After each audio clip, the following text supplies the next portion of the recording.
Good morning, everyone. Can you hear me? Like some yes in the chat or something would be brilliant to know. You can't speak back to me, so just so I can get a feeling for that.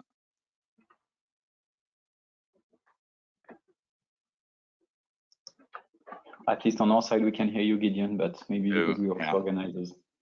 I believe the chat is open, so if someone just writes in the chat saying, yes, you can hear me, then I'll feel a lot more comfortable.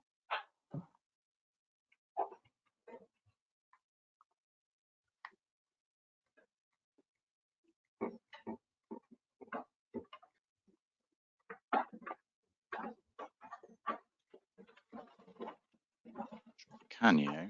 I seem to have problems with the chat.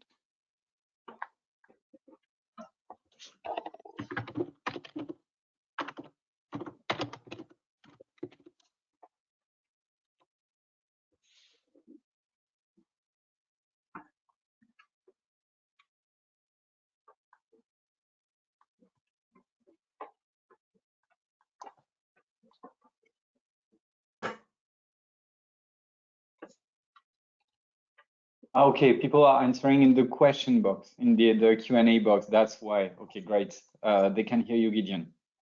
Brilliant. Okay. Now the questions. Right. Excellent. Yes, we can hear you. Fantastic. Super. Well, it's just gone 9 o'clock. In that case, I would say, shall we go for it or shall we start? Is everyone ready? Then let's begin. Good morning, everyone. And welcome to the TYNDP 2022 Draft Scenario Report Consultation Workshop. Thank you all for joining. Thank you all for taking part. You're the most important people in this whole thing, so we're very glad to have you here. I can see the numbers are still going up, so maybe a few people are still going to join as well. My name's Gideon Saunders.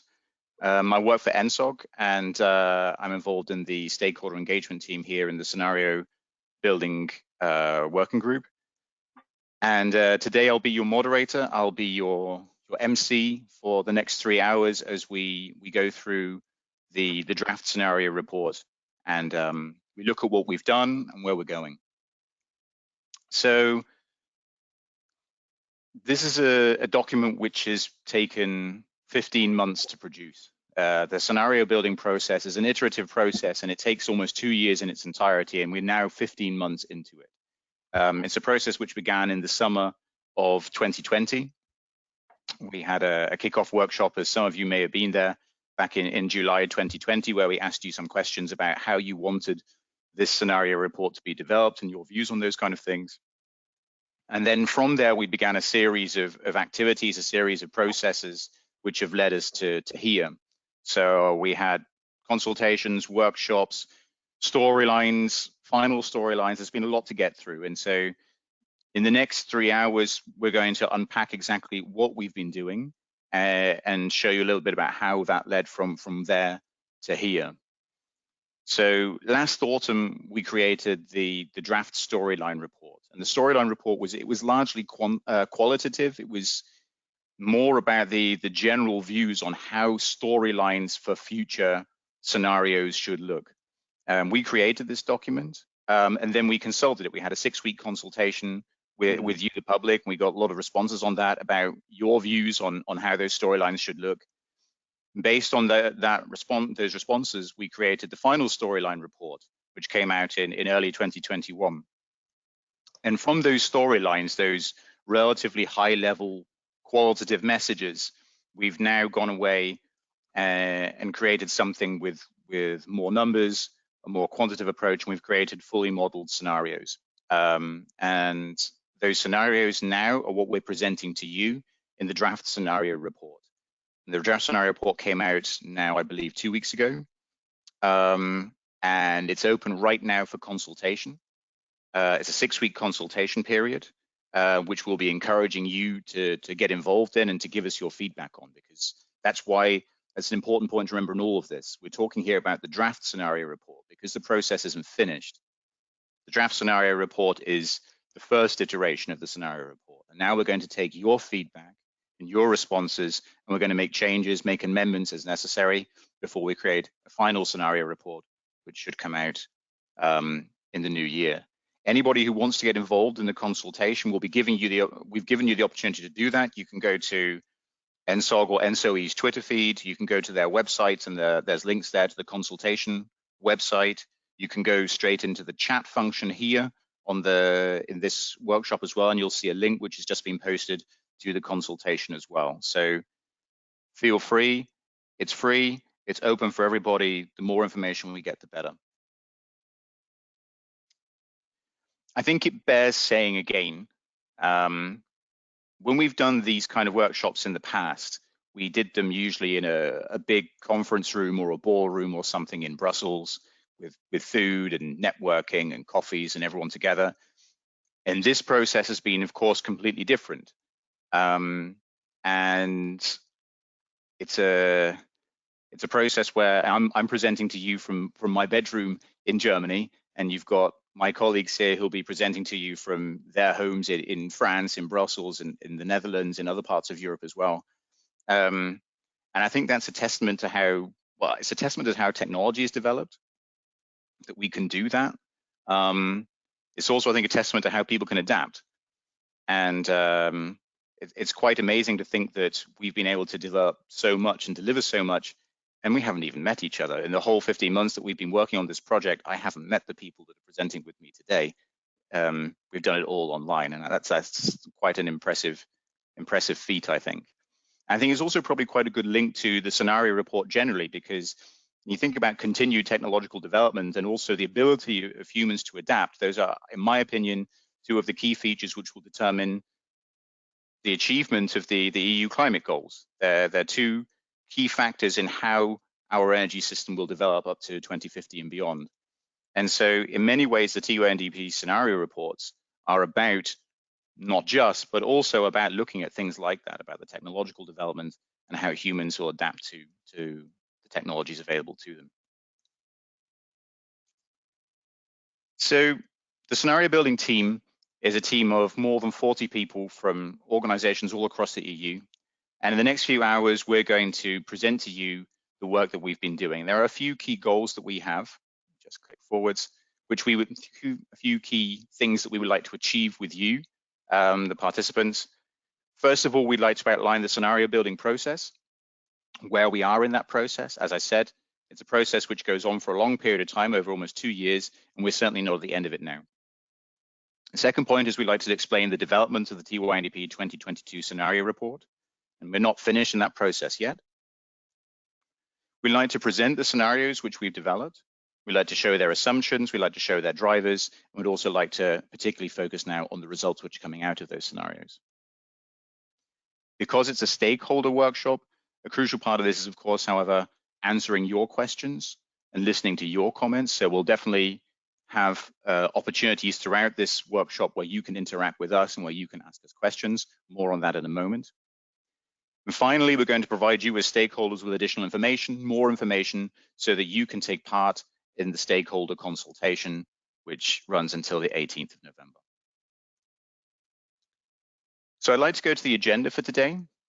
So after this introduction, we'll have our first interactive session. I'll explain to you in a minute how that's going to work. Then I'll give you a brief overview of what we're doing on stakeholder engagement and how that's developed from the TUNDP 2020 cycle. Then Alan Kroes will present to you the main messages of the scenarios. Then Nalan Buyuk will present to you the scenario process itself and the deliverables. And then Olivier Lebois will present the modeling methodology. Then we'll give you a 15-minute break. After that, Olivier will present the demand figures. Peter Boersma will present the supply figures. Louis Vatim will present our work on a carbon budget and how that's been calculated. Then we'll have another interactive session where we'll ask you some more questions. And then we'll finish up with Nalan presenting the next steps and some closing remarks from Louis Vatim. Now, as I said, we'll have interactive sessions, and a key part of all of this is going to be interacting with you. So what we'd like to do is we'd like you to use the following app. You should now on your screen see the information you need to join the Slido app. You can see the web page here, Slido. There's also a QR code in the middle of the screen. If you want to use it from your phone, you just simply hold your camera up to the screen and it should be able to read that QR code, and then you can join the Slido session. There's an event code which you can see, that's hashtag 178519. And there's a passcode scenarios. Slido will probably ask you to enter one or both of those. And when you've done that, you'll be into the Slido app. And when you're in the Slido app, you should have the ability then, in fact, I can also show it to you here so you get a little bit better feeling for it. When you enter the Slido app, this is how the Slido main screen looks. And if I enter here, 178519.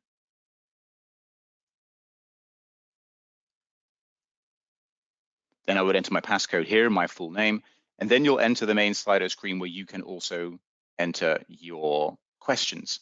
And we have a page where you will be able to ask us questions. You'll ask us questions, those questions will go to us, and then we'll put them into the room where everybody can look at the questions that you've asked. The only thing we ask in this is that we ask you not to deliver anonymous questions to us. We feel that, if we were doing this workshop live, then everybody there would be able to see who everyone else is. And so we appreciate it that you don't ask questions anonymously. We won't answer questions anonymously in this session. You have the opportunity there to ask us some questions. You'll also be able to see the questions that other people ask. And if you like those questions, you'll also see a thumbs up function. So you can click on that and say, yeah, I like that question, thumbs up. And then that question will be pushed further up the list. So the most popular questions will always go up towards the top of the list. So that when we get to the end of each of the different panel sessions, the different sessions of the workshop, we'll take a few of those questions and we'll answer them here. What happens to all the questions that we don't have time to answer? We're a lot of people, it's possible we won't get through all the questions. Just as we've always done in the past, if we don't have the time to answer your question here in the session live, then what we'll do is we'll take that question away, we'll take it in written form, we'll answer it in written form, and then we'll post the answer to your question, including the question itself, in a document on our Tyndp scenarios website. So no question which you post will get lost, none of them will be ignored. Clearly, because of logisticals, we can't get through everything today, but we'll do our best to get through as much as possible, and the rest will come back to you later. Now, the other reason that we've got this Slido app, and you'll see this in just a moment, is that we're also using interactive polls. So we're going to ask you a few questions. We're going to give you the opportunity to give us some words, to give us some language, so that you can give us some feedback on some of the key topics for the workshop. And that's actually what we're going to go to right now. I'd like now to click to our first interactive session. So how does this work? I'm going to have to play a moment with my screens. Excuse me for this, amateurs, so everyone should still see my screen, but I'm going to ask you now, everybody who hopefully has had the chance now to log into Slido, we're going to activate the first word cloud poll. And so what this means is you should now see the opportunity. You should now have the opportunity to vote on what you think is the biggest challenge towards a carbon neutral EU 27 economy by 2050. And what we'd like you to do is simply to fill in words. Write in words that you feel express the biggest challenges, and just write in anything you like. And those words are going to appear in a word cloud.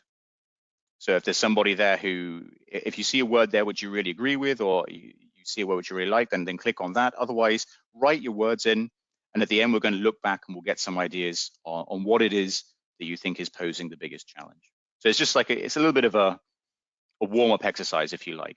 I mean, clearly it's important information for us, but more than anything else, we want to see how you use the Slido poll. I can see lots of answers coming in. I'll give you a moment for that.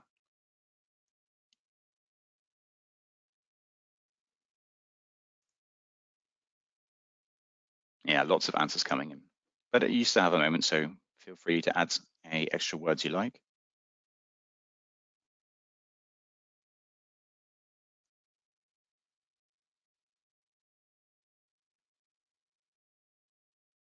Okay, so I don't see any more words coming in now.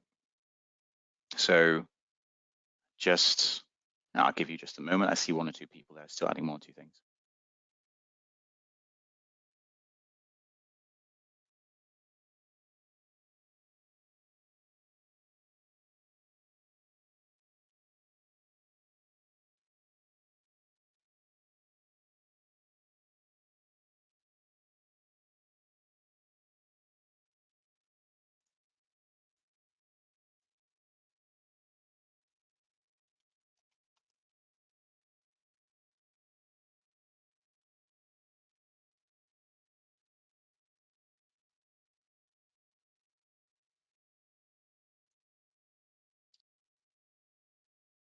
Okie dokie. So let's see what we get.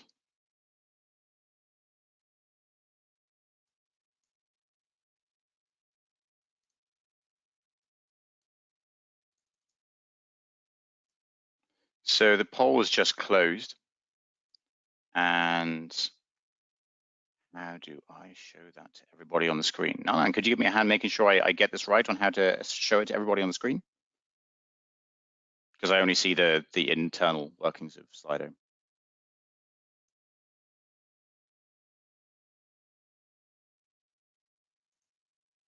You should be able to see Gideon on the admin part.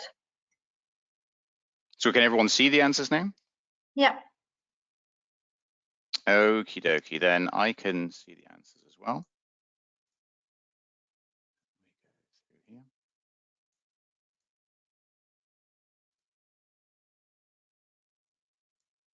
So what do we have? So the answers which we've got, what do you think is the biggest challenge towards a carbon neutral EU economy by 2050? We got 3 people saying infrastructure.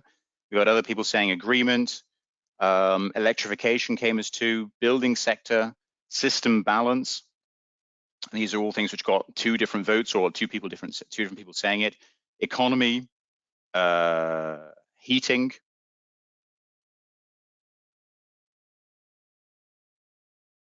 Now you said I could see it. People can see them. Can people see them or not?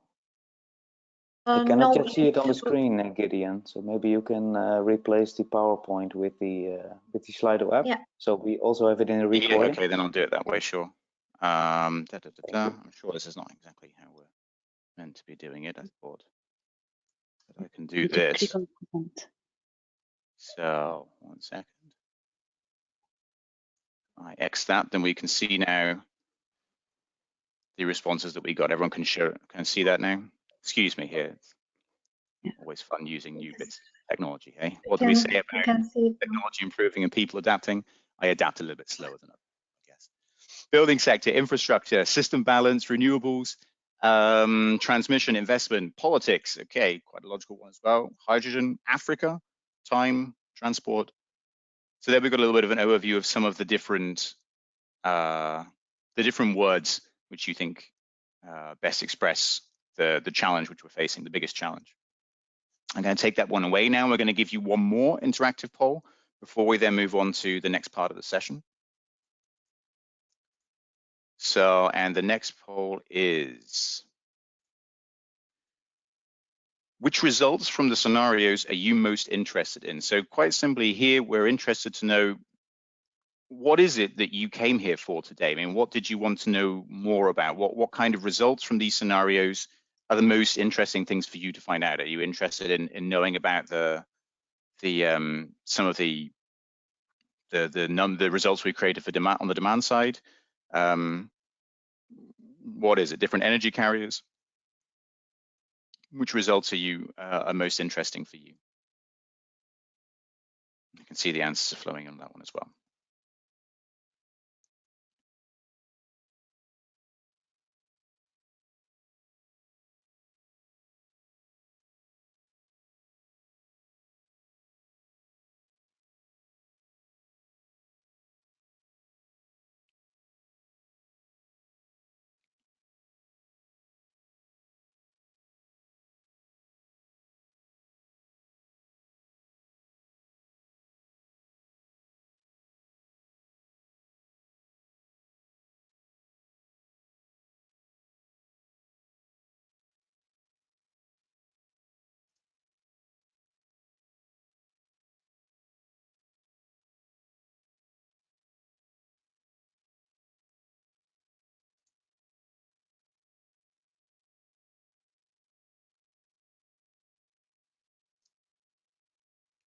Okay, so we're getting up to quite high numbers now on the results of the poll. I'll just give it a moment more, and then we'll close that poll, and I'll show you the results.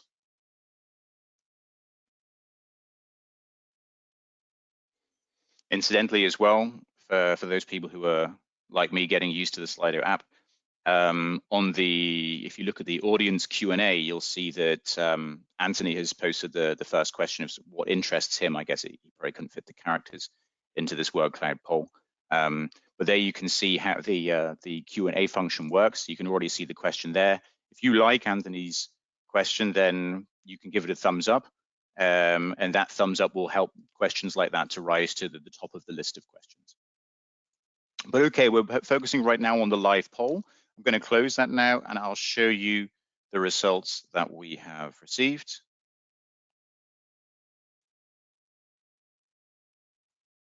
A moment here.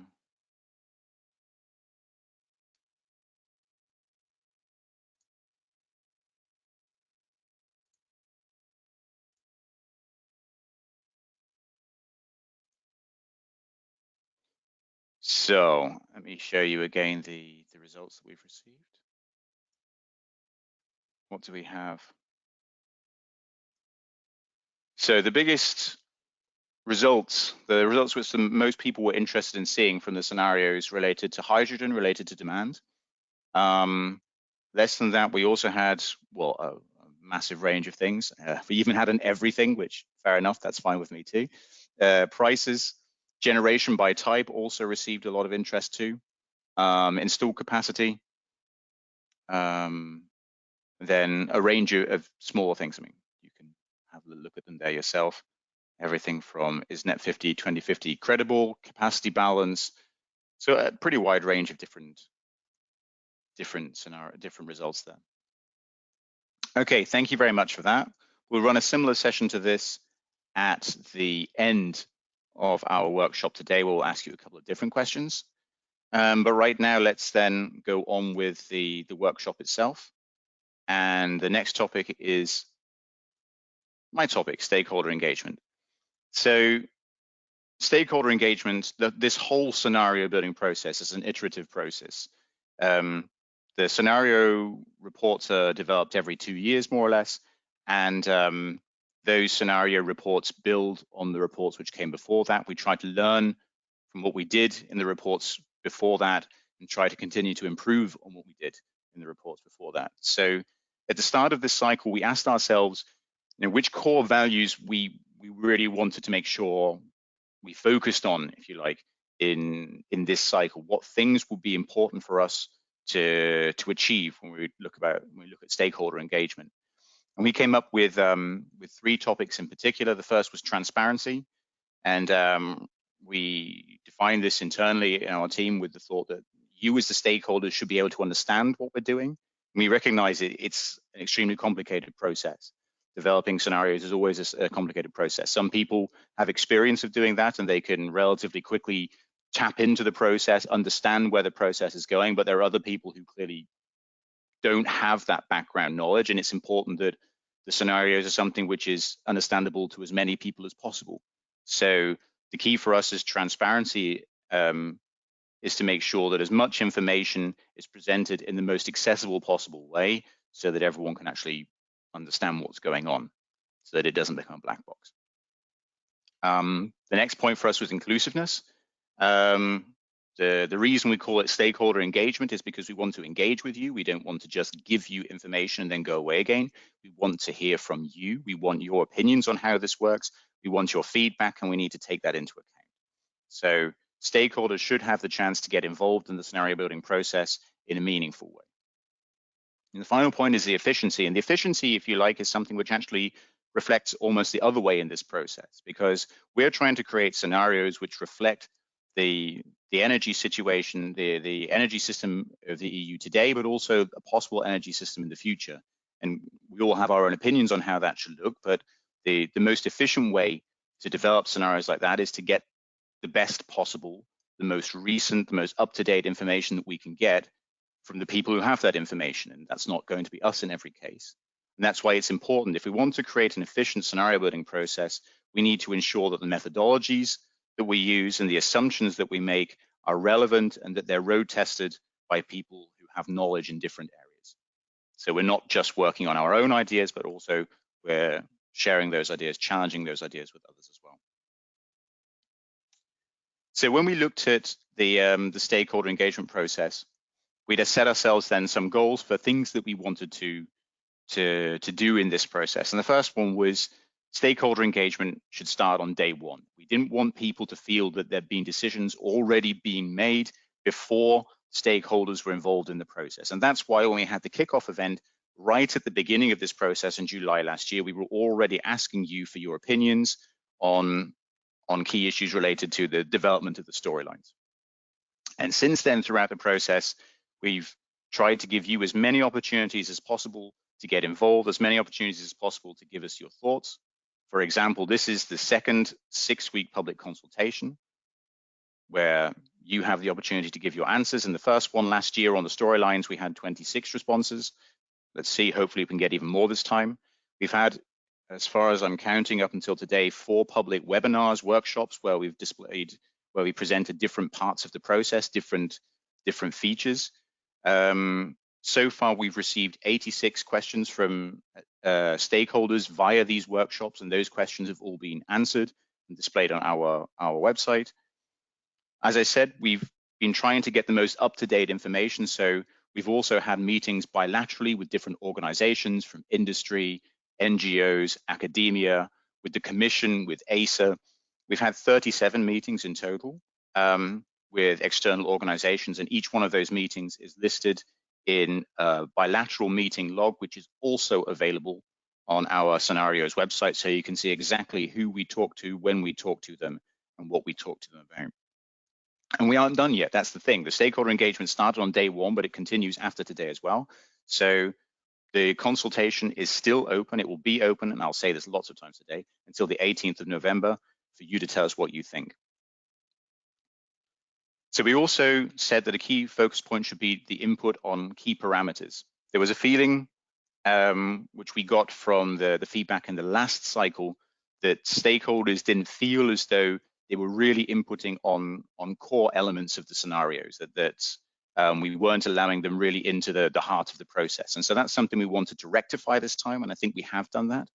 What we've tried to do is we wanted to be sure that stakeholders were involved in the determination of the key data sets. And that's why if any of you who were involved in the storyline consultation at the end of last year will remember, we asked you for your views on how the ranges should look. The data should look on, for example, the market share of heat pumps, the share of energy imports, the electrolysis capacity, the use of biomass. There are a number of these, I would say, fundamental topics where we asked you for your input, and we took that input on board in creating these scenarios. Consultation on data, not just concepts. In the past, we used, when we were asking you questions at the beginning of the process, what was important, which elements do you feel are going to be larger or smaller or more fundamental to the process than others. We used a matrix, and that matrix was based on plus or 2 pluses or 3 pluses or minus or 2 minuses or 3 minuses, depending on how big or small something was. And a lot of stakeholders said, well, we can't relate to that. We can't give us some numbers. And that's what we've tried to do. So when you look at the consultation, which we've offered, we're trying to focus more on the numbers themselves, and trying to give you the opportunity to say to us, this should be the market share for EV, for battery EV, or for fuel cell electric vehicles in 2050 or 2040.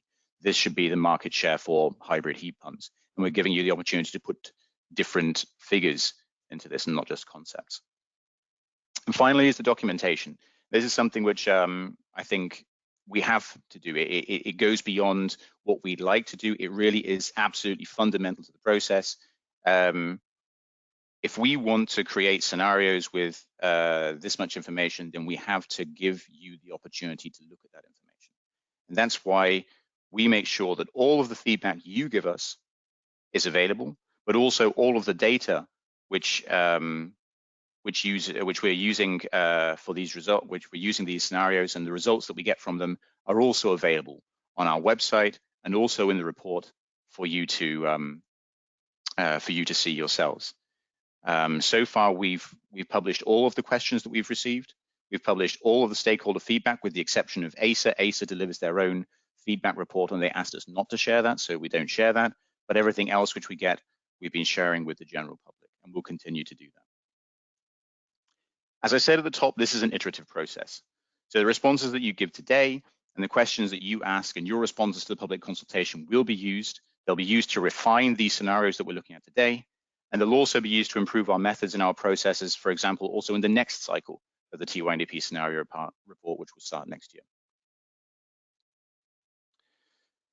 Okay, so there's a brief overview on the stakeholder engagement. Before I move on to Alan, I will just very quickly have a look in the audience Q&A to see if we have any questions related to stakeholder engagement. 1 second here. Occasionally I have to also click across so that you can see the questions which have come in. I see 1 or 2 questions have come in, but they don't seem to relate directly to stakeholder engagement. So what I'm going to do is I'll leave those questions for now. I'll let Alan begin with then the main messages, and then at the end of Alan's session, we'll take a few moments and we'll start answering a few of your questions. Is that okay for you, Alan? Thank you very much.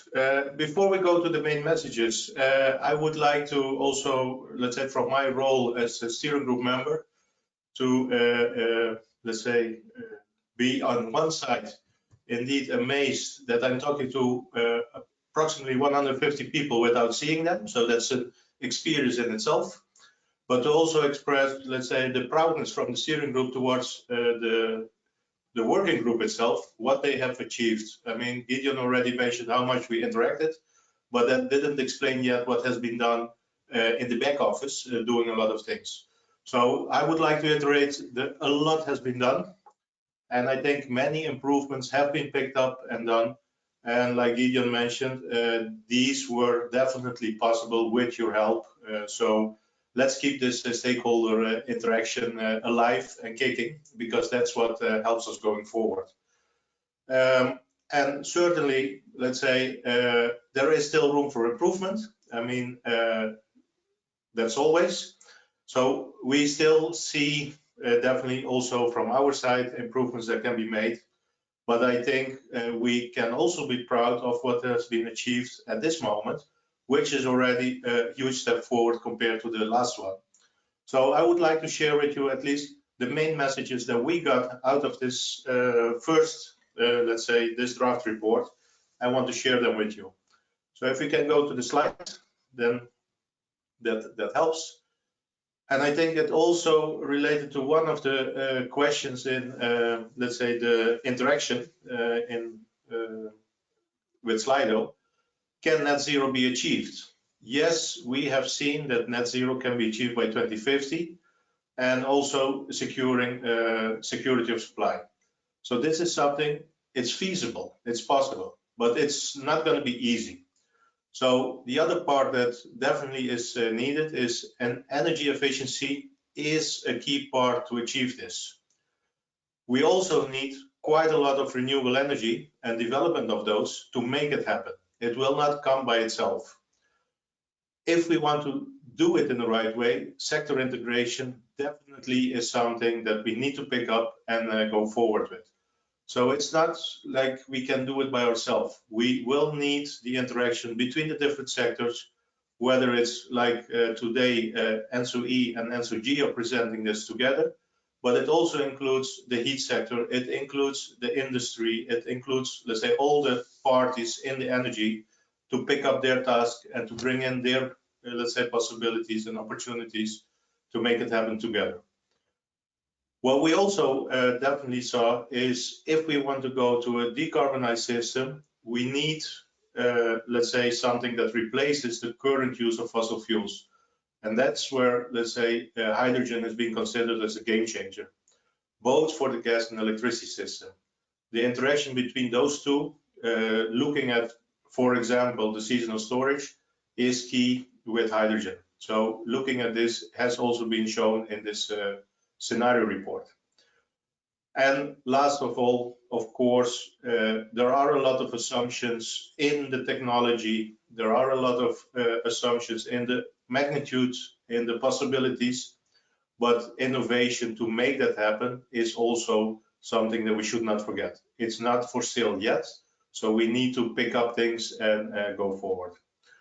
So with these, let's say, quite short let's say, presentation on the key messages, I would like to at least take a bit of time back on the agenda, but give you the opportunity to go into the details itself being presented by the work group. But hopefully you can enjoy, let's say, what has been done, and also recognize, let's say, the magnitude of the work helping us further to develop a carbon-free energy system towards net zero in 2050. So heading over to, I think, Gideon or Olivier. It's gonna be my turn now. Oh, sorry. So, hello everyone, this is Nalan. I am the co-lead of the scenario process, the lead from ENTSO-E side, and I'm gonna present you about scenario process and deliverables, starting with what is the purpose of the scenarios. I already seen some questions about that from Torbjörn. Well, it would be great if you could explain further how the scenarios are used. So with my first slide, I will try to answer this question as well. Next slide, please. So both ENTSO-E and ENTSO-G are required to create their own electricity and gas 10-year network development plans as outlined with the EU regulation. So scenarios are aimed to provide the basis for UNDP, also calculation for the cost-benefit analysis, and that are used to determine one of the EU funding tool for assessing gas and electricity infrastructure project of common interest. So scenarios are providing the aim of the scenario is to provide quantitative basis for UNDP infrastructure assessment, and also providing insight about evolution of integrated energy system perspective. That's why scenarios are created jointly with ENTSO-E and ENTSO-G, and they are meant for analysis and information, not for predictions or forecasting. And by doing that, scenarios remain technology and energy neutral, which means that scenarios not aim to push any political agendas and avoid making political statements towards specific technology or energy carrier. In a way, we can say that these scenarios are complementary to Commission's impact assessment scenarios with a focus on assessment of infrastructure with enough constructed scenarios that will project long-term supply and demand, explore uncertainties, and provide insight about challenges of future energy infrastructures and energy infrastructure that will face towards energy transition. Next slide, please. So the scenario building process, it's we can say it's a 2-year cycle, starting 1 year ahead of UNDP. And the first year focuses on storyline building and finalization of the storylines, creating the methodologies and innovative modeling methodologies, and also data collection that will be used for the basis of the national scenario. While this is for first years, on the second year, we use these storylines, the methodologies, and data collected to start iterative modeling testing to quantify the storylines and these methodologies.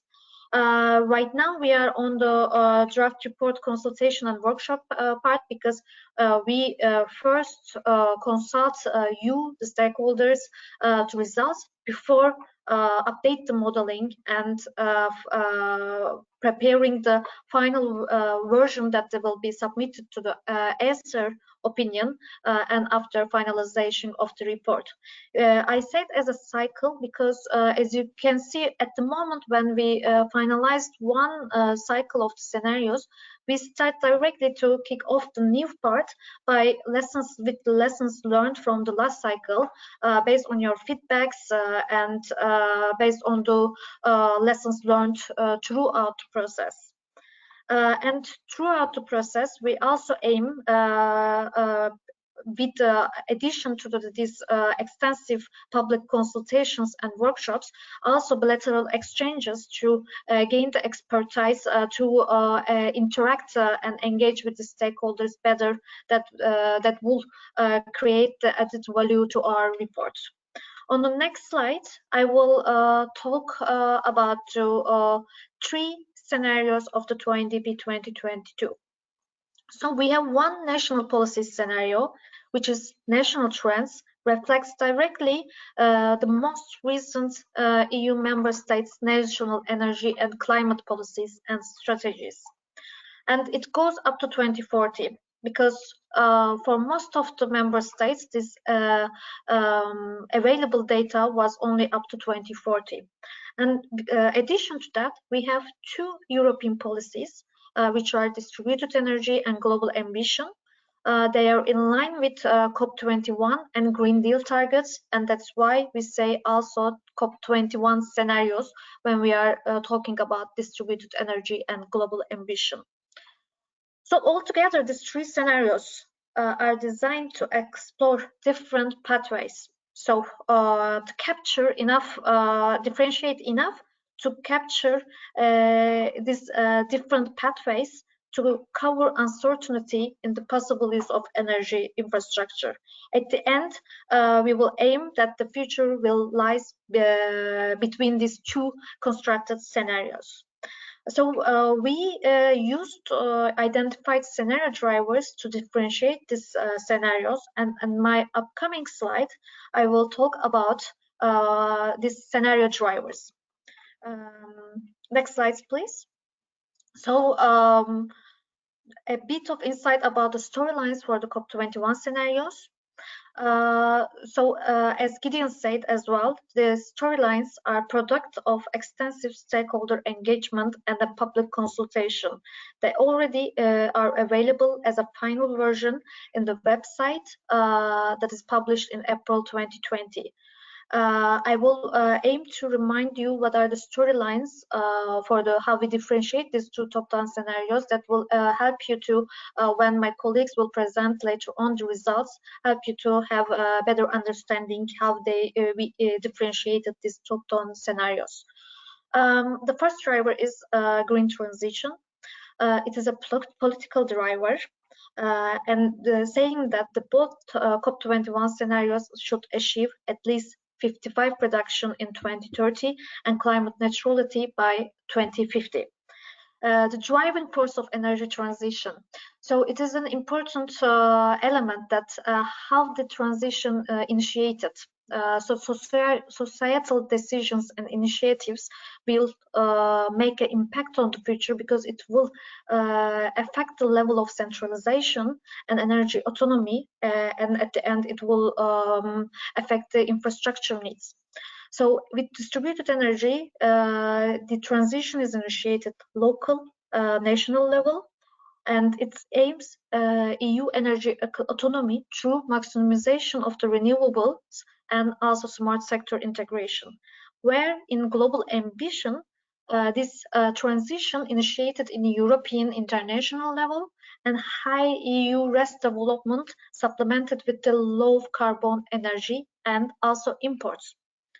So this was the second driver. The third driver is energy intensity. It is an important driver as well, because it shows that innovations, this is as a result of the innovation and consumer behavior. Certain technologies can change consumer behaviors, as Gideon gave a perfect example today, and these new consumer behaviors can result in specific sector reduced energy demand, where may add in specific add an additional demand for other specific sector. So here the assumptions are made for each of the sectors differently based on the distributed energies and global ambition differentiation, and these are available also in the report. So in distributed energy, we see reduced energy demand through circularity and better energy consumption behavior, and this digitalization therefore comes from by the prosumer and variable renewable management. In the global ambition, the energy demand we see also declines, but here the priority is given to the carbonization of the energy supply. And also we see digitalization and automation, the innovations as to reinforce competitiveness of EU business. And as a last driver, technologies, we see in distributed energy more decentralized technologies and smart charging. In the heating sector, we see electric heat pumps and district heating. In mobility sector, we see higher share of EV and supplemented by e-liquids and biofuels for heavy transport. And we see minimum amount of carbon capture and storage technologies and the nuclear. Whereas in global ambition, we aim to see, because due to economic of scale, also focus on large scale technologies, such as offshore wind, large storage. In the heating sector, we see focus on the hybrid heating technologies. In the mobility sectors, wide range, electricity, hydrogen, biofuels, and we see integration of the nuclear and carbon capture and storage technologies. So these are the brief summary of the storylines, and you will see more detailed when the results, how they will translate into results. On the next slide, I will briefly talk about you what were 2022 scenario deliverables. These all, which is published almost 2 weeks ago, are available now in the scenarios dedicated website. And there is a total 4 main deliverables. One is draft scenario report, which includes presents the results and both in EU aggregated level, both in gas and electricity focus, and also introduce a benchmark. Whereas draft scenario building guidelines is quite important because it's totally transparently explains every assumptions and methodologies that we developed and lies under the results. So in order to understand better the results, we suggest you that to get familiar with this document. And if you have any feedbacks or any recommendations or any other studies that do you think that it can be improve our methodologies, we are always happy to engage with you. We also published data sets, and the same data sets are available in the visualization platform. This visualization platform, maybe Gideon, you can just show the visualization platform for attendees to see. So it is this is the front page of our website for the scenarios, and here, as you can see, you can go down and read the report itself, and here's the draft report and the scenario building guidelines, as Nalan just said. We can also click over to the visualization platform. Nalan. Yeah, so in the visualization platform, what we will see that you will see what we have downloaded, what we have made publicly available, the data, same data, but you will be able to visual better. It is for you to easily understand the data in a better way, to reach the data in a better way, and you will have the opportunities to select country-specific data and visualize it. It is quite user-friendly. You can check the hydrogen data, gas data, electricity data, final demand, and in any country, any market nodes, and for a given scenario or for a given year. So that is from this part. I don't know, Gideon, whether there is any questions that I may take, or if not, I will leave the floor to Olivier Lebois for presenting the methodologies. Thank you very much, Nalan. Let's just have a quick look. So regarding questions, we got quite a few questions already which relate to a range of different topics. And so we might have to do a little bit of sorting as to when we answer these questions, not because they are unimportant right now, but because there are probably going to be sections later on where some of these questions will be answered. For example, Anthony's question, which has received quite a lot of interest about the power to gas configurations, I would leave that for now because I think we're going to deal with that topic in the coming sessions. Torbjørndal asks, it would be great if you could explain further how the scenarios are used for planning the necessary network and grid expansions and reinforcements. Would we like to take that question now, or should we leave that one until the next steps at the end of the process? Nan, you're also delivering the next step, so what would you like to do? Yeah, I think what I delivered already, what I presented already should provide the insight for third questions, that it is a quantitative basis, so that cost-benefit analysis can be done. These project calculations can be done directly. What is provided by the scenarios. So that would be my answer. So I'll leave the question there because I think we might come to it again. I won't mark it as answered yet. I think there's still going to be a little bit of discussion on that as we go through, but thank you very much, Nalan, on that one. I see one or two new questions coming in, so if you just give me a moment, I would like to put those questions over so that everyone can see them. We also had a question from Kirill asking what was the engagement with national competent authorities and national regulators in preparing the scenarios. So the exact list of who we engage with is also available on the website in the download section. I honestly can't remember exactly which meetings we had, but regarding national competent authorities, first of all, the regulators is probably the easiest. The main contact point that we have is ACER, because ACER is someone who will deliver a formal opinion on the scenarios themselves. And that's part of the reason that these scenarios are currently listed as draft, because their opinion will also play a big role in determining how the scenarios will look as well. We also engage with the authorities where necessary. I'm going to have to ask one or two of my colleagues here if they could add anything on the national level as to where we met with national level authorities. I don't have any data on that. Yeah.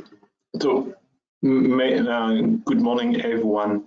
Olivier speaking as co-convener of the process. The engagement we had at working with scenario building process at a virtual Brussels level is only with ACER, so it's national regulators through ACER.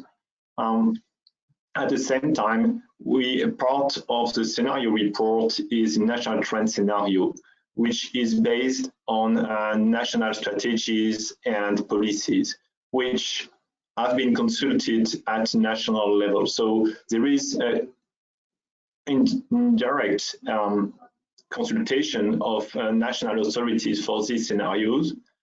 Of course, if any national authority would want to engage with us in addition to the usual channel we have with ACER, as with any stakeholders, we have an open door policy and we'll be happy to discuss with them.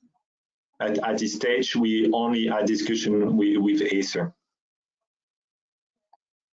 Okay, so take that question out for now. We have one or two questions also on changes in the main messages from the T1EP 2020, and also Alexandra asked about the changes to the relation between the ENTSO scenarios and the Primes energy model. Those are questions I'd like to bring into the coming presentations, and then once you've seen those, then I think a little bit of those questions will be answered by the following presenters.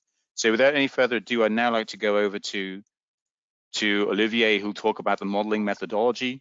Hopefully this will answer a few more of those questions as well, and then we'll come back and see what new questions have come. So Olivier, over to you. Yeah, thank you.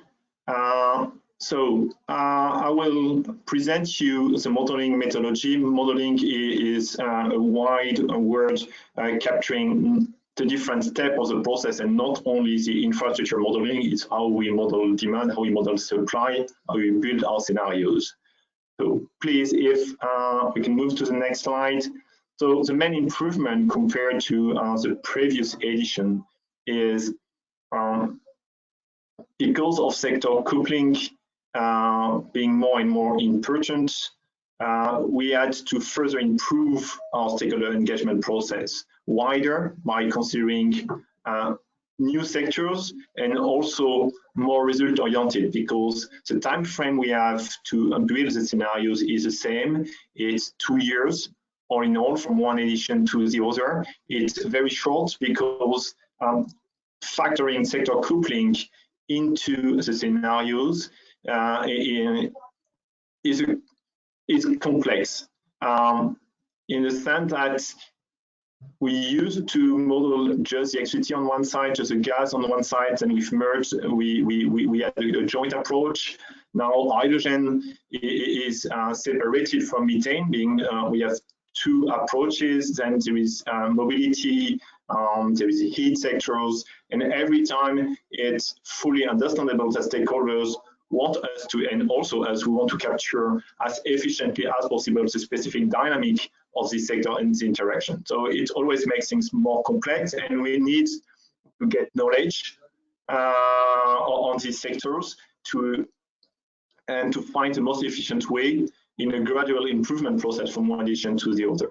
So we need wide, all sector and result oriented. We don't consult just for sake of consulting, but really to improve our scenarios regarding data methodology.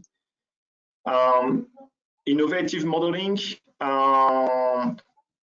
it's really maybe the most challenging part, and where certainly ENTSO-E and ENTSO-G are really in, I would say, among the most ambitious association in terms of modeling, because we are capturing the dynamic from a geographical perspective. So the whole Europe at a binding zone generative for electricity, hour by hour. We model the interaction of electrolysis, prosumer, EV, district heating with the electricity, methane and hydrogen system. So it's certainly one step ahead of, or here, 3 steps ahead of the previous edition, where electrolysis, for example, was just modeled out of the network just to quantify somewhere the extent of electrolyzer, and Renewable to give a first insight on how much capacity we need, but not interaction with the energy system. This time we enter into the interaction domain.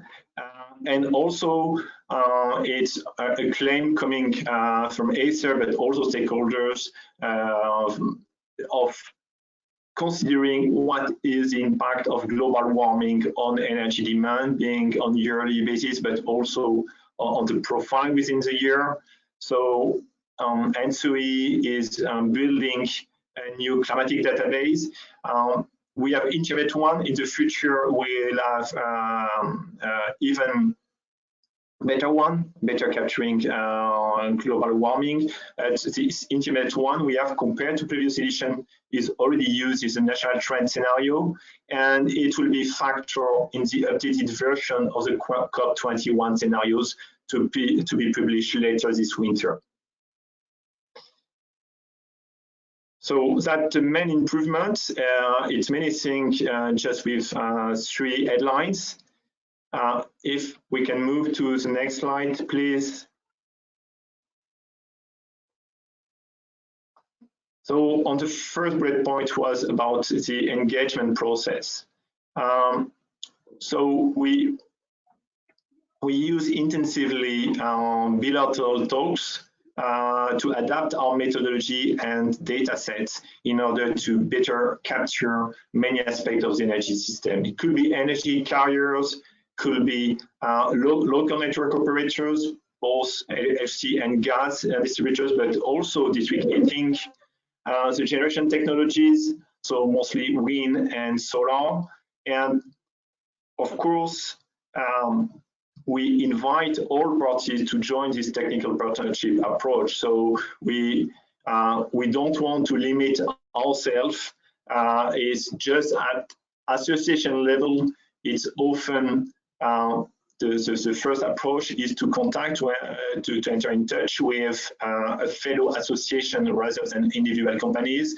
But certainly, if you feel that you have something that you want, a message you want to push, some data you want to push, besides the association representing your sector, you are more than welcome to contact us. what I will retain from this discussion is from all the stakeholders really a big proactiveness in how to illustrate in scenarios the different parts of to carbon neutrality, how that technology can interact with the rest of the system to provide some learning curve or regarding cost or whatever. But it has always been very constructive. At least it was our feeling. We hope that it's also the feeling from the partner side. Will continue because it's such a challenge for us, but also for partners, because it takes time, it takes resources, and of course we do need to make further improvements regarding this engagement and the resulting methodology and data set. But certainly I take the opportunity to thank all stakeholders being through the consultation process or build on engagement for the support to the scenario building process. And I hope that they will recognize their contribution and that a bit of the scenario, even I hope a big bit of the scenario, they will recognize as theirs. Then if we can move to the next slide, please. Okay, I don't want to first to enter this big schema that you will find in the methodology guidelines that we have just published. Here is to illustrate how we moved from the final storyline report, which was already more quantified with more data than in previous edition, to fully fledged scenarios.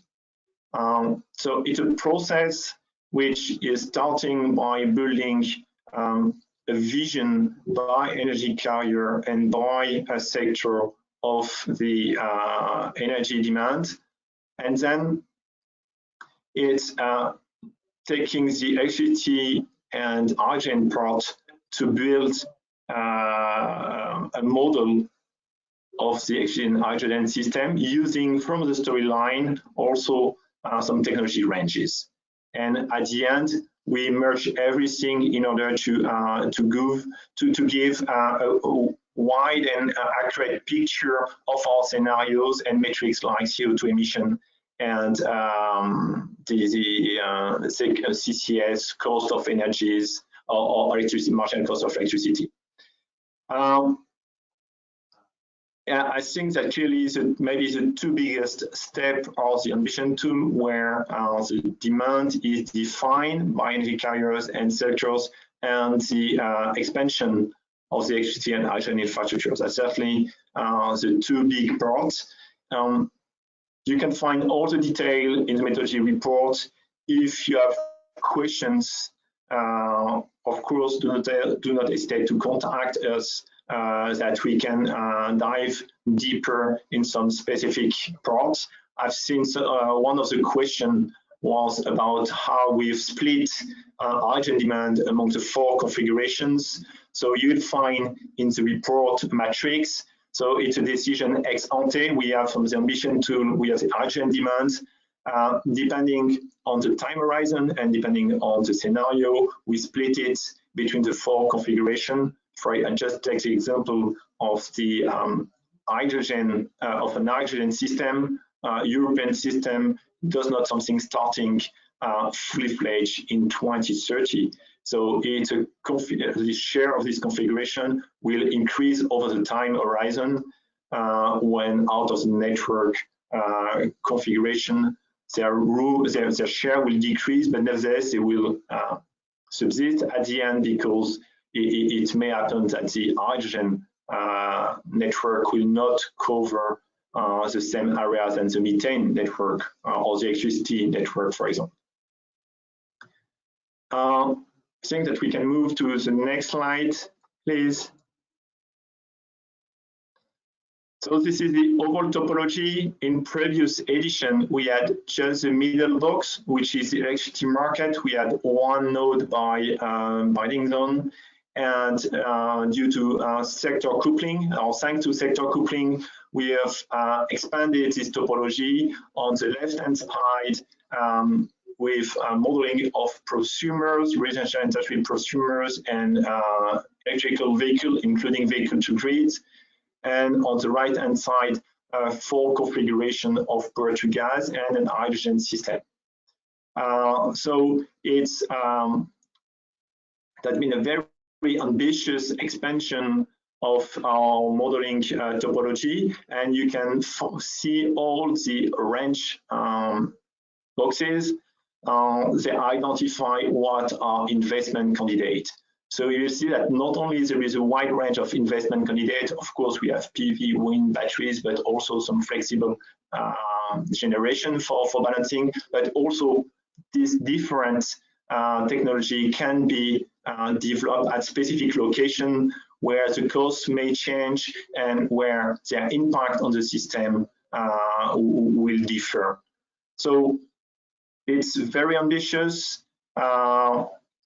And we think that this 6 weeks of public consultation, you may consider that they are barely enough to analyze everything, but we think that at the same time, we need not to delay the T1DP process, and we need to adapt our scenarios to your feedback. So we had to strike a balance between time given to you to answer and the adaptation of the scenarios based on your comment. It's true, we certainly understand that it may be challenging, and one more time, if we have questions regarding the result, please do not hesitate to contact us. Some specific technologies are, I think, especially about hydro, biomass, small thermal. We've been asked in storyline where we were not mentioning them that much. It's because they are not different from one scenario to the other. They are at predefined level, which is an increased level compared to today, but they are not used to differentiate the scenarios. The difference with nuclear, where, as indicated in the storyline, it's also defined ex ante, but at a very different level between the two scenarios, in order to ensure sufficient contrast and bigger contrast compared to the previous edition. So, please, if the next slide.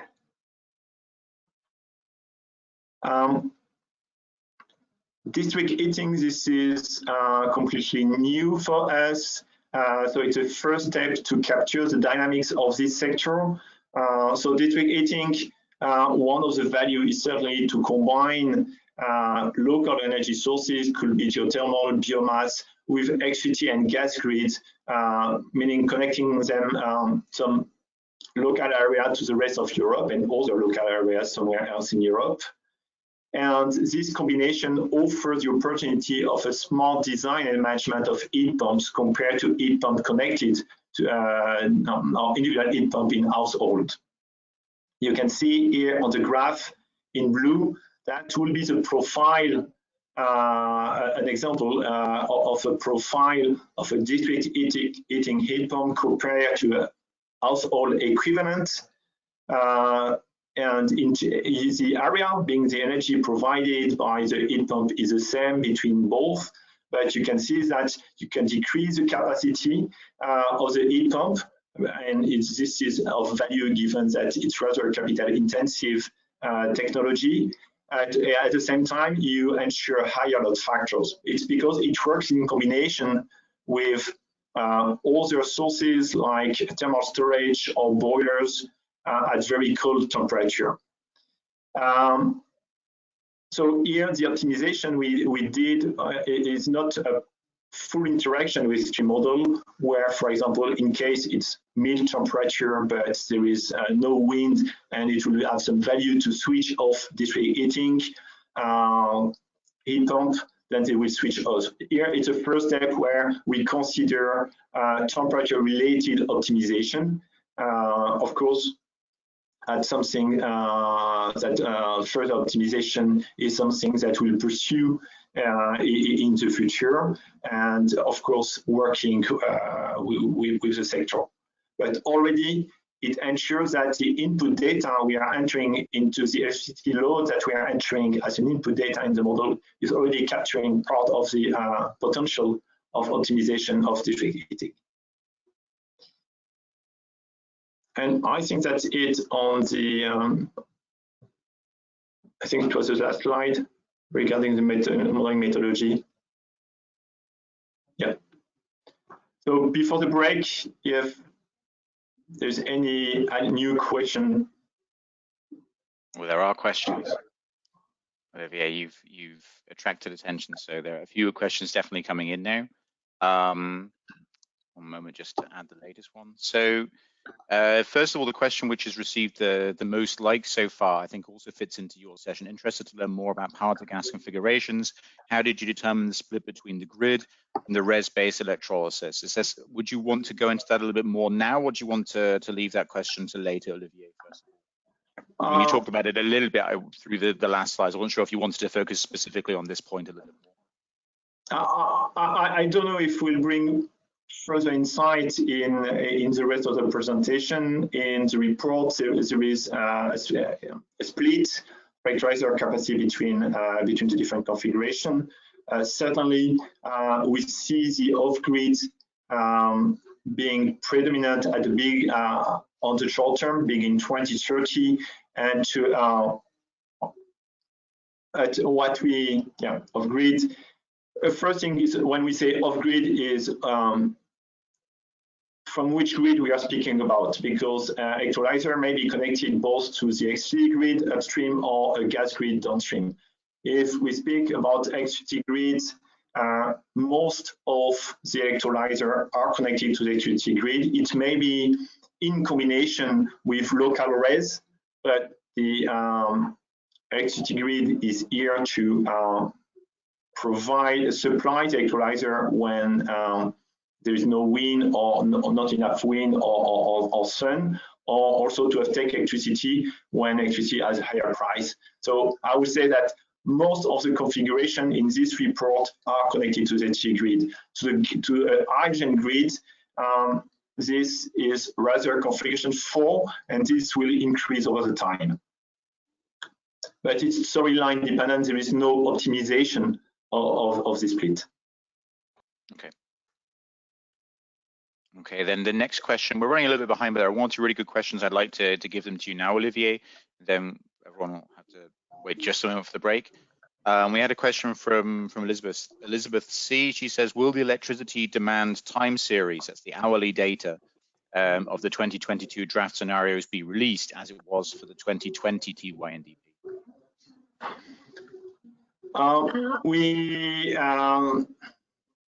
If they've been released at TYNDP stage. As mentioned, we still have to factor in global warming with a new database.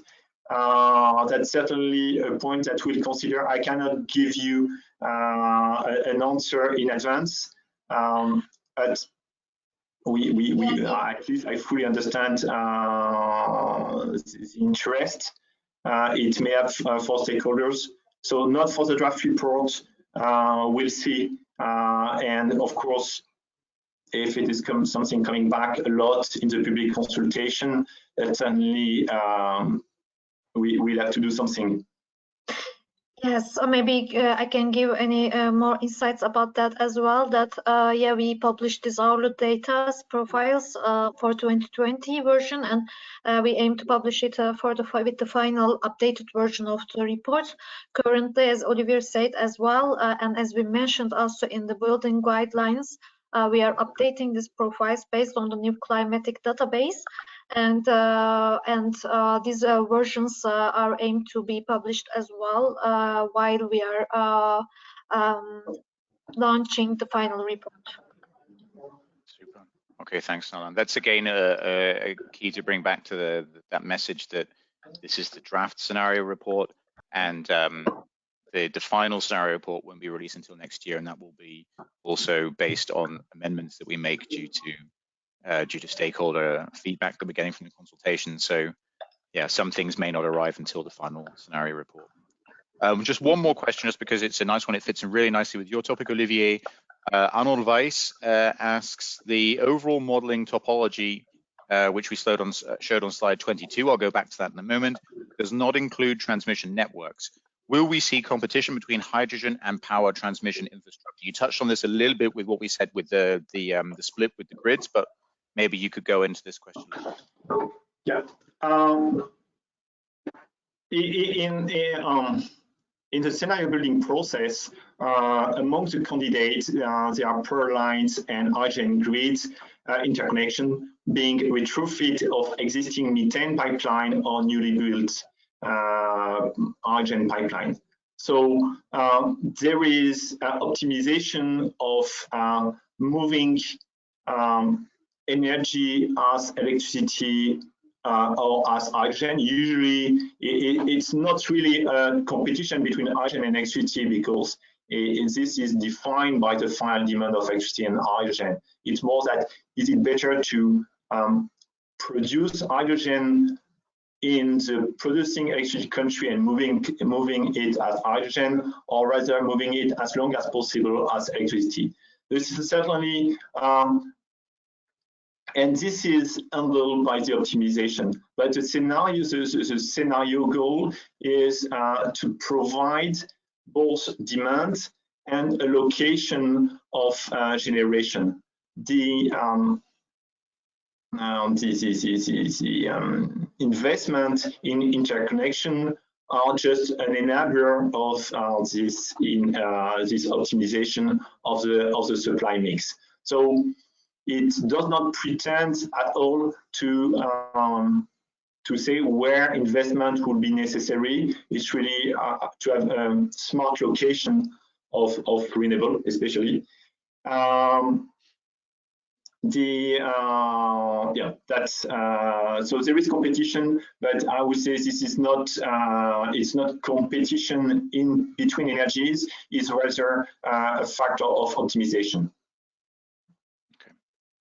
Okay, thanks, Olivier.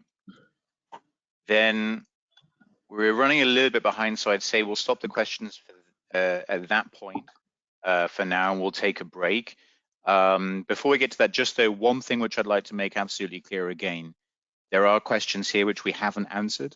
That doesn't mean the questions are going to be ignored or forgotten. As we said before, any questions we don't get to in this workshop, we will take away with us, and we will answer them in written form, and we will publish those answers on our scenarios website. So every question you ask here is worth asking.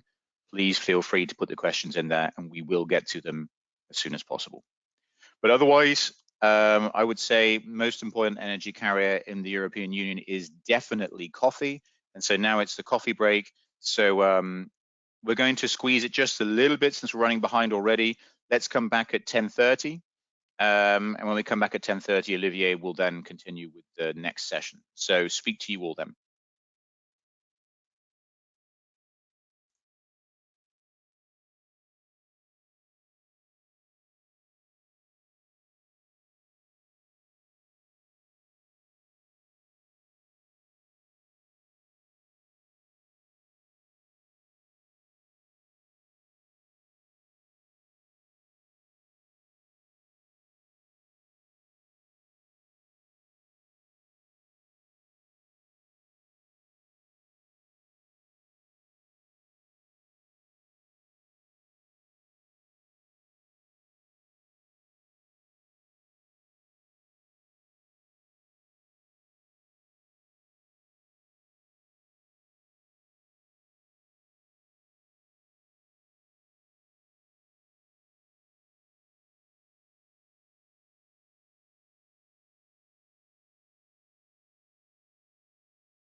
Just wait a moment, 2 more. I said 10:30.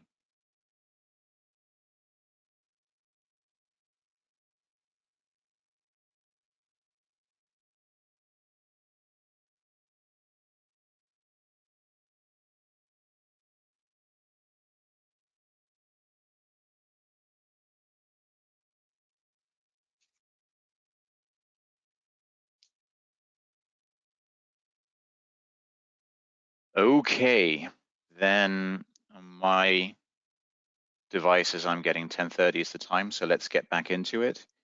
The next session is also with Olivier. You're going to continue presenting now on demand figures. So Olivier, let's go for it. Straight over to you. Yep, thank you. So demand figures are particularly important in the sustainable building process because it's a demand-led process where the supplies, all the supply system being supply of molecule or electricity generation is built to meet demand which has been predefined based on storyline narrative and also ranges as resulting from the storyline, final storyline, which is considering the feedback on the public consultation on the draft storyline. So please, if we can move to the next slide. So in terms of final energy demand, here is a split in terms of energy carrier and sector. So you can see that there is a rather steep decrease of final energy demand, especially in distributed energy, where it's decreasing by nearly 2% in average per year and close to 1.5 in global ambition. It is in particular the case in the transport sector, where we see demand cut by half in distributed energy and by close to 40% in GA. This is certainly a sector we'll see later where technology innovation will see a massive rollout, especially in passenger cars with EV. In distributed energy, we see a combination of the highest electrification level, around 50% of energy use. Yes, maybe here that's the figures that you can find in the report. Here the graph are taking into account the non-energy use in the industry. So you may have the impression that the electricity is not reaching the 50% on the graph because the graph is including energy use, but on energy use, it's a bit above 49%. So it combines highest direct electrification and efficiency, where we see the final demand is lower. There is also a link between the two for two sectors, which are space heating and passenger cars, where the final energy demand takes benefits from heat pump and electrical engine. In global ambition, it's a more diverse energy mix, more diverse because it benefits from low carbon imports and on the axis of molecule, especially hydrogen, being gaseous or liquid form, and also on the axis side so from nuclear. But I would say that the main message here is a steep decrease of final energy demand between nearly 1.5 and 2%, which is a must in order to decarbonize efficiently the supply side, because if we don't it only tackles the supply side and not reducing final energy demand, it will be even more difficult on the supply side. We can move to the next slide, where it will be a focus on road mobility, both passenger cars and heavy truck. So you can see here that we move from a situation for passenger car where thermal engine cover 80% of of the energy consumption. It shares in energy consumption to, in fact, the electricity playing that role in 2050, so being a bit above or a bit below 80% of the energy consumption in 2080. If you go for the fleet of passenger cars, it will be even more considering the efficiency. So we see a complete reversal of the technology, and it's something that we start to see in BEV. So the yellow part, there are some plug-in hybrid included, but the share of plug-in hybrid will strongly decrease at the end of the time horizon. Regarding heavy trucks, we see a more diverse technology mix. First thing to notice is the significant role of fuel cell EVs, so using hydrogen, but there is a third decarbonization pathway on top of fuel cell EV and a battery vehicle for heavy truck. There is keeping thermal engine, but with a decarbonized fuel, being gaseous or liquid fuel. And this will combine the benefit of ICE in terms of autonomy and other with decarbonization. So it's much more diverse on heavy trucks, but it's also the case on other specific transportation that we'll see on the next slide. Please. So here it's all transport, so road transport from two-wheel or from motorbike to heavy truck, but it's also railways, it's also maritime and aviation.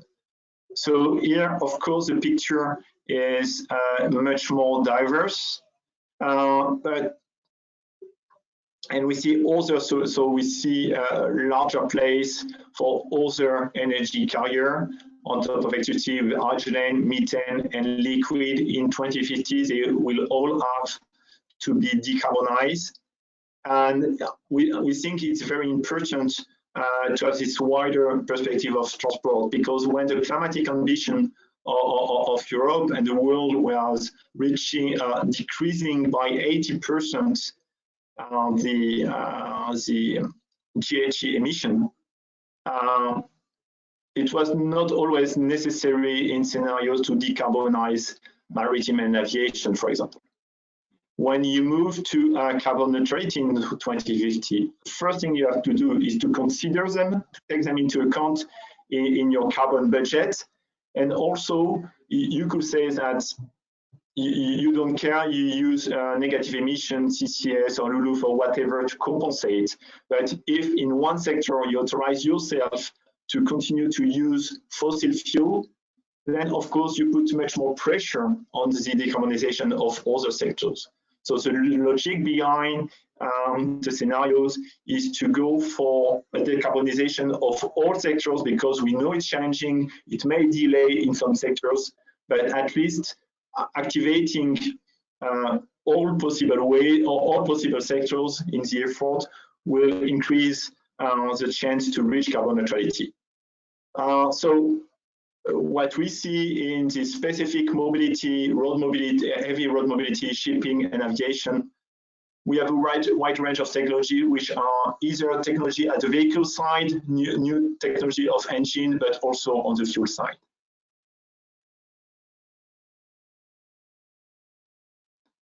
I think we can move to the next slide.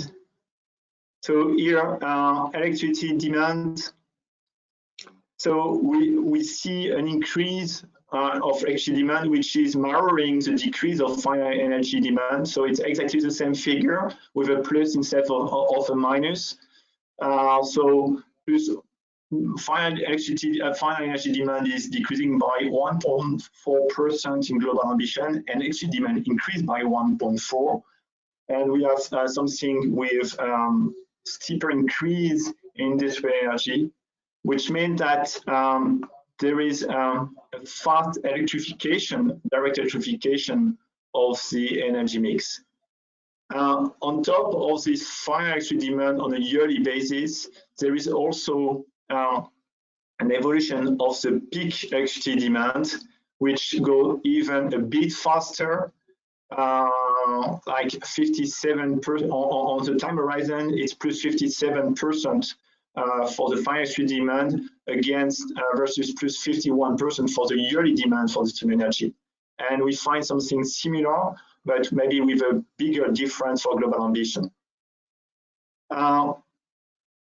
The transport and industrial sectors are the ones where we see the faster evolution of the electricity demand. So in both cases,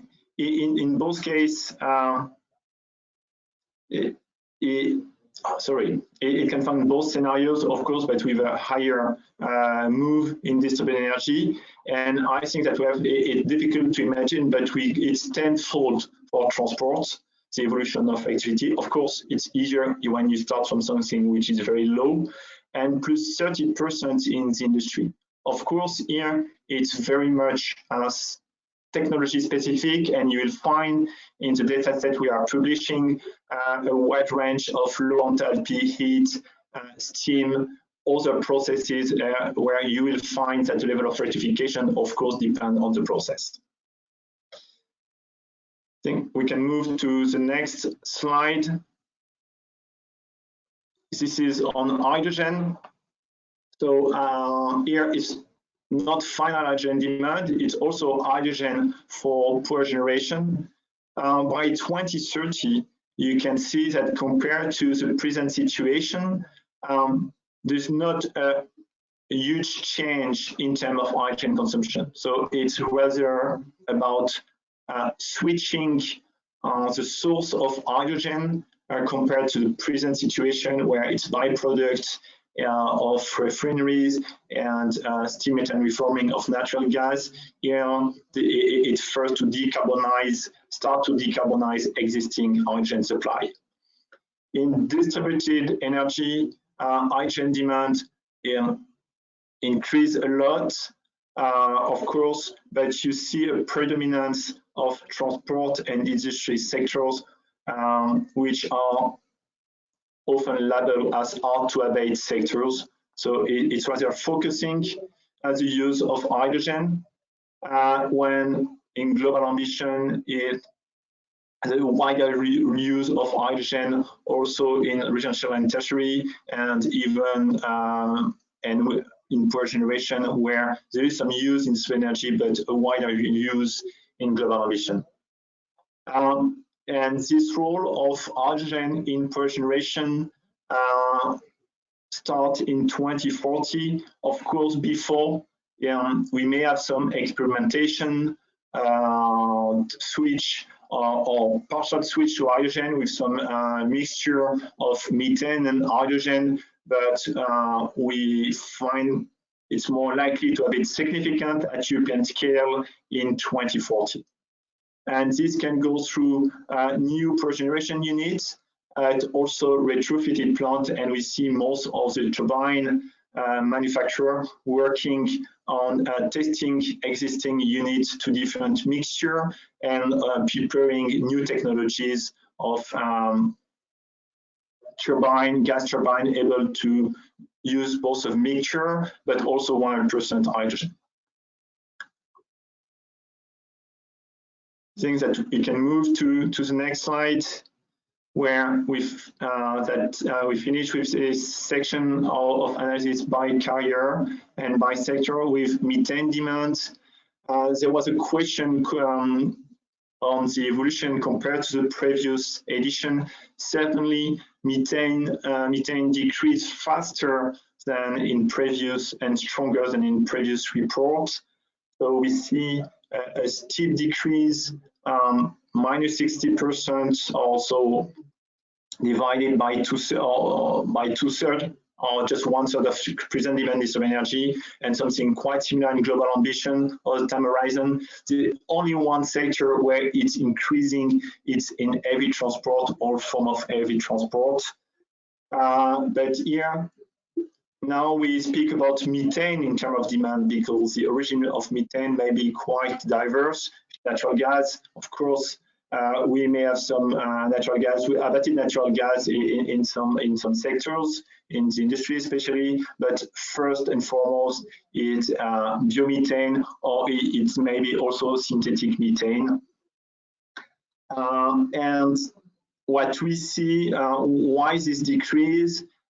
We see significant transfer of use toward electricity in the residential and tertiary sectors, and toward hydrogen in the industry, where of course electricity has a big role in low enthalpy heat and in power generation to provide flexible capacity to support RES development.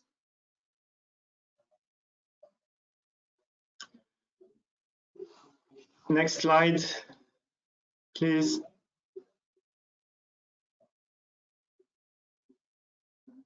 So here it's a benchmark against the two scenarios, 2 of the 4 scenarios of the European Commission Impact Assessment published in 2020. So the C price scenario, where the energy transition is main driver, is the cost of CO2, and the REG, where it's rather through regulation, decarbonization is achieved.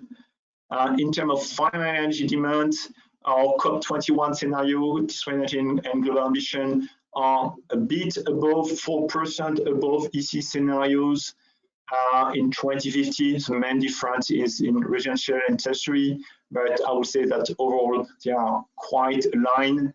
And if we go for final electricity demand, here the difference is a bit bigger. In fact, most of the difference between on final energy stems from electricity, where it's 10% higher than Commission in distributed energy and 5% higher in global ambition, which is one more time illustrating a deeper direct electrification than in Commission scenario.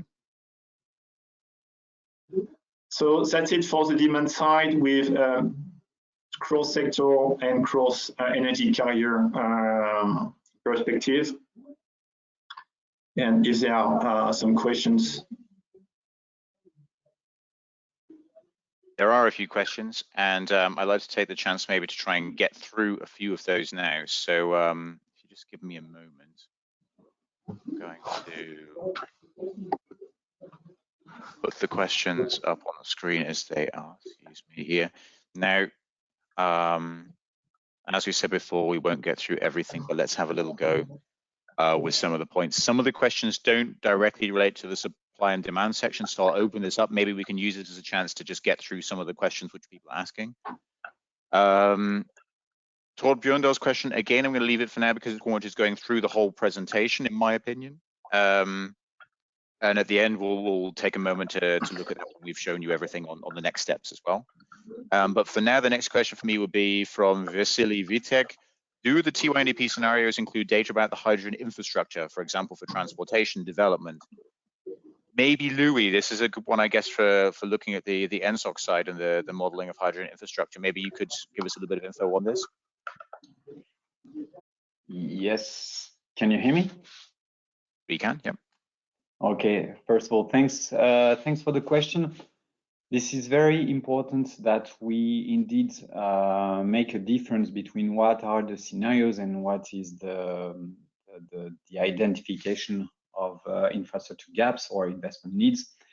So the TYNDP is a kind of a two-step process. The first one is to develop the scenarios to basically assess the possible evolutions of the energy system in the future, and then we try to capture very different angles of how the demand, the supply could evolve, and therefore how the infrastructure could be used.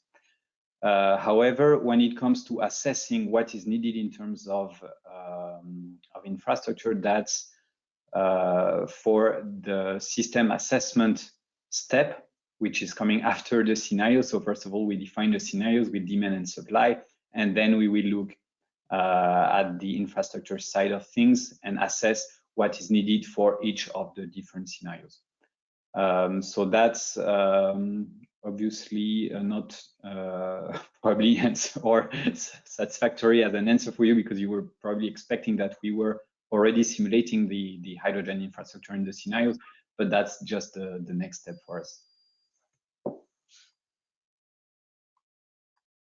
Okay, thanks, Louis. The next question up comes from Francois. Francois asks, and again, this is a question which is not directly related to your presentation, Olivier, but let's take it now anyway. To what extent do you think that such a joint scenario building exercise between electricity and gas operators is needed or is useful at the national level? Who'd like to take that question? Maybe we can, I'll ask who'd like to jump in with this one. Maybe process-wise, where we have our two COP21 scenarios where the joint scenario development is embedded on natural trend. Nevertheless, we ask gas and electricity TSOs of each country to align on some key parameters like power generation capacity, electrolyzer capacity, hybrid heat pump, number of hybrid heat pump. We do think that we need to enter a virtuous cycle of having national joint development of scenarios feeding the European one, and which feeding back the national one.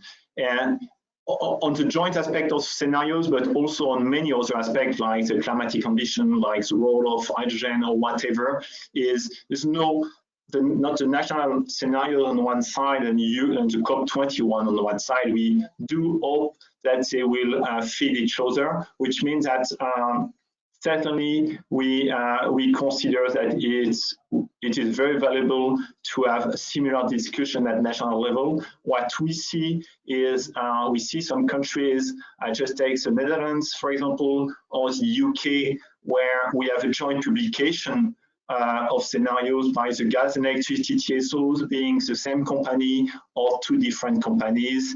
And that's certainly something that is providing a more robust view for views, because there are several scenarios in any case for the decision makers. Okay. Maybe, Gideon, if I can complement what Olivier just said. I'd like also maybe to kill two birds with one stone, because I think there is another question from Francois regarding the French supply and demand for methane, biomethane.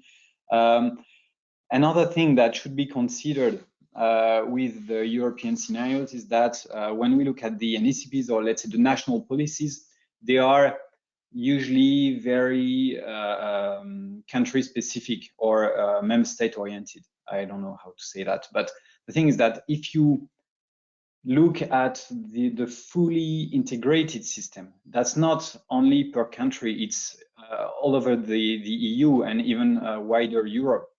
Basically, you are more efficient when you work together, and we cannot, or maybe we can, but in the scenarios, at least in the COP21 scenarios, what you need to achieve the European targets is collaboration between all the sectors and all the countries. Therefore, those European scenarios, they open this perspective that maybe some countries can support others or be supported by others to achieve their objectives. And there you can find some new possible synergies, and one country may be exporter of renewables, another one more importer. But all in all, what matters is that we find the most efficient solutions for, let's say, the least costly possible transition. So that's how it is important. That's why it's important to have look at those two dimensions, national, but also how the country fits into the bigger European picture. Thanks, Louis. Take that question off. We got another question which has jumped up in terms of popularity while we've been going through. So we'll take that one right away now. And also, Olivier, it's one for you, I think. Please comment on the huge difference in forecasted demand for hydrogen in the national trend versus the other scenarios. I'm looking here at slide 30. I'll go back to slide 30 very briefly so that you can all see what Peter is referring to. Just give me a moment. Yeah. If you compare national trend with the COP21 scenarios, you will see that there is rather good alignment on many parameters and not only on hydrogen on 2030, where we see that many member states focus in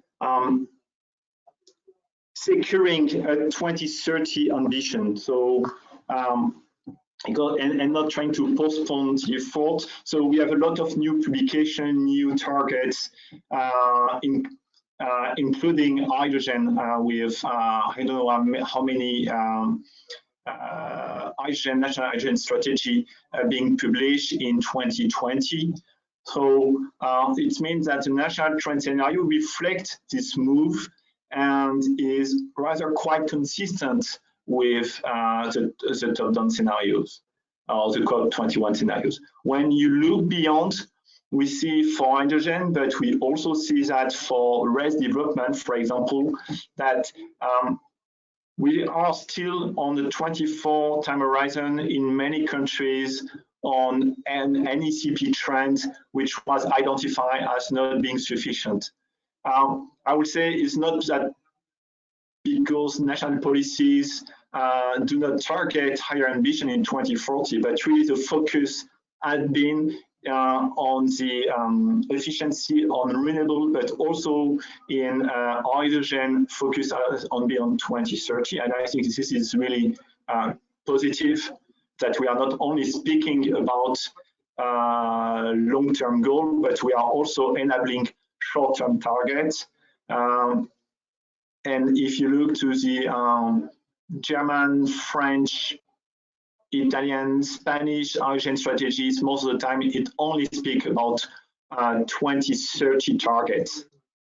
So I think it's certainly one element of the explanation, and the level of hydrogen in 2040 in the COP21 scenario is very much led by the level in 2050, which is consistent with the one of the European Commission impact assessment. So for me, it's resulting rather from a COP21 scenarios which are going to a path to 2050 along carbon neutral scenarios, and for national trend, something which is not under the highlights of national strategies, which are really focusing in having this energy transition on the right track by 2030.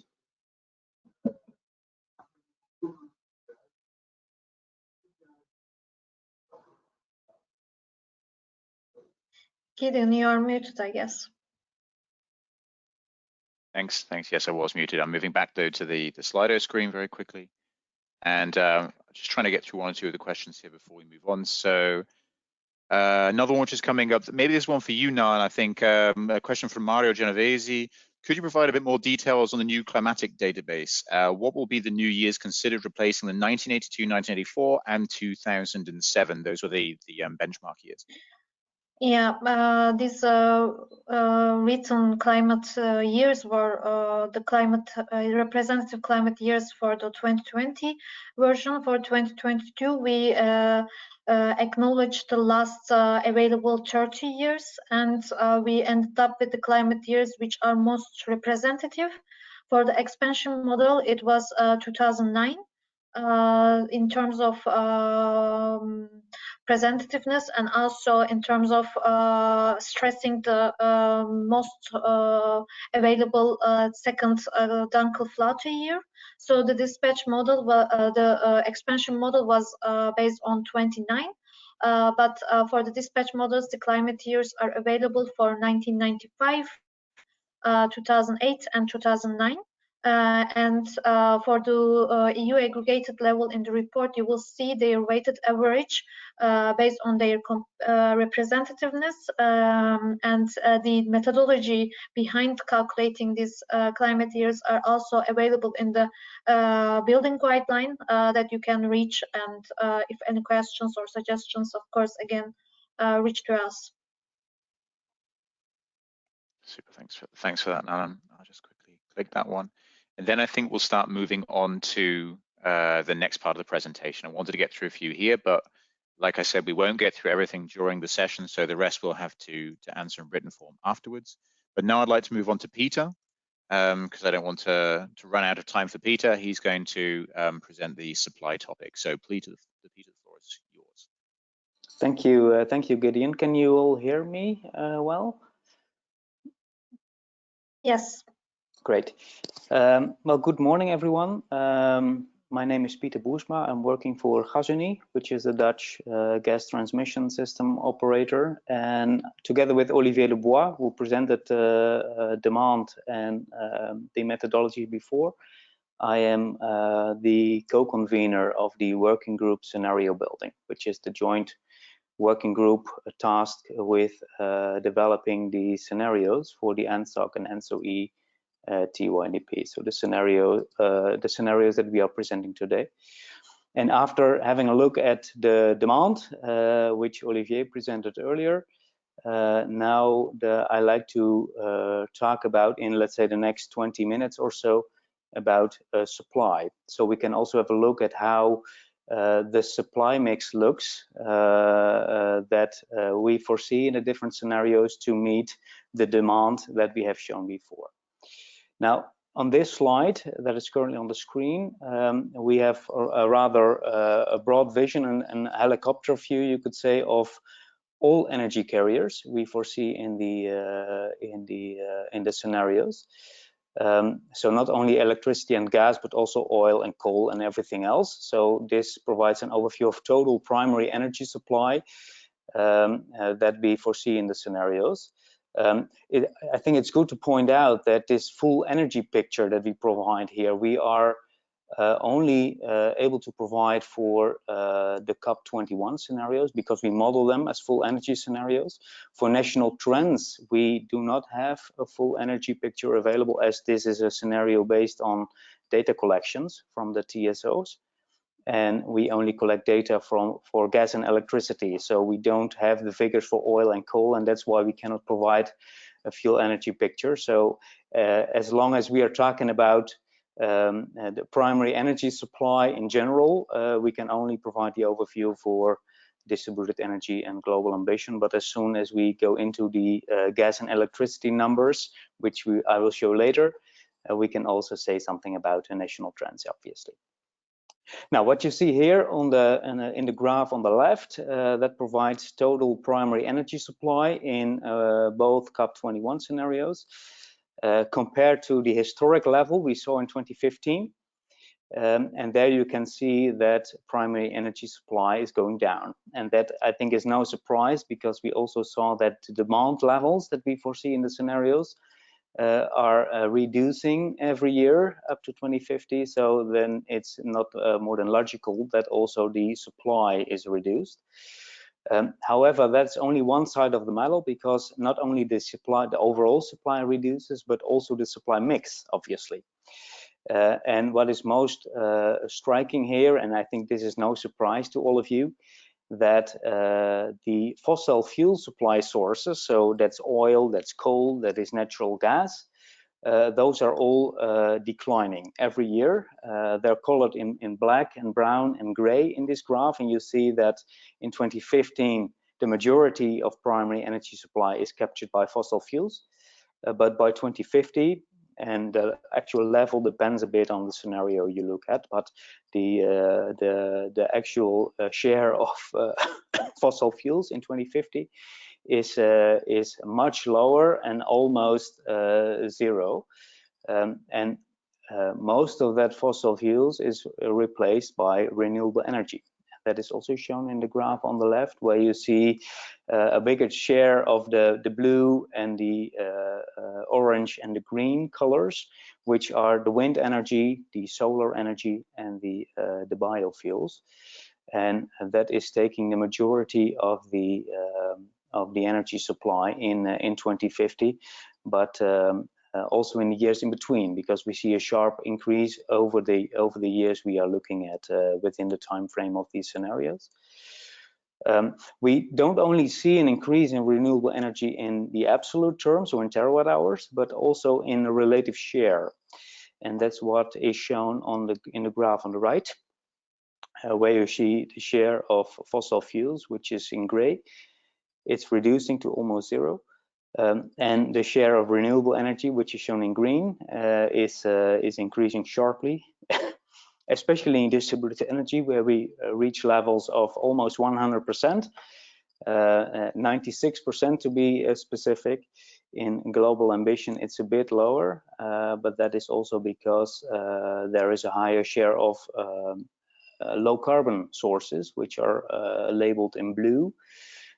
Which is, if you compare it to the renewable energy shares, low carbon play an important part, but the relative market share is rather limited if you compare it to renewable energy sources. But overall, I think the message here is that renewable and low carbon is increasing. It's capturing almost all energy supply by 2050, and the supply of fossil fuels is going down. That is, of course, something that, well, the fossil fuels that we still have in 2050, we also need to decarbonize, which is, of course, possible by applying CCS somewhere along the value chain between supply and demand, or by mitigating the emissions by the LULUs, the land use and land use change and forestry, the negative emissions associated with that, to compensate the emissions. But we come to that later. Then if you go to the next slide, Gideon, we will zoom in a little bit more on the EU production of energy supply, in particular for electricity and gas. Let's start with electricity. We show a graph on the left where we present the installed capacities. So that is not annual generation, but the installed capacities of the different sources that can produce electricity. And what you see there is that the installed capacity, overall installed capacities, are increasing sharply over the years. And that is in particular due to the increase of renewables. In particular, solar PV, which is shown as yellow, and also wind, both onshore and offshore, which is shown in dark and light blue. And you can see that by 2050, but also in the earlier years, the renewables are capturing the majority of the installed capacities in Europe. On the other hand, the conventional sources, in particular fossil fuels, are in decline. You can also see that in particular for coal, where we see in 2025 national trends still some market share, which is labeled in black. But by 2040 and 2050, this is almost non-existent anymore. So here you can see that the generation capacities for fossil fuels are replaced by renewables. Then, of course, this cannot be completely replaced because we also need some flexibility sources still to balance the grid. For example, in gas-fired power plants, but we'll come to that. We come to that later. Then, if we go and have a look at the gas supply, which is shown in the graph on the right, you basically see similar developments as we see in electricity, in that the share of fossil production is going down. That is labeled as gray in the graph here. Obviously, if you look at European production of natural gas, this is coming from fields, from gas fields, and these gas fields are in decline already for some time now, and this is expected to continue. Not only because we want to phase this out, but also because simply the reserves that we have available in Europe are depleting.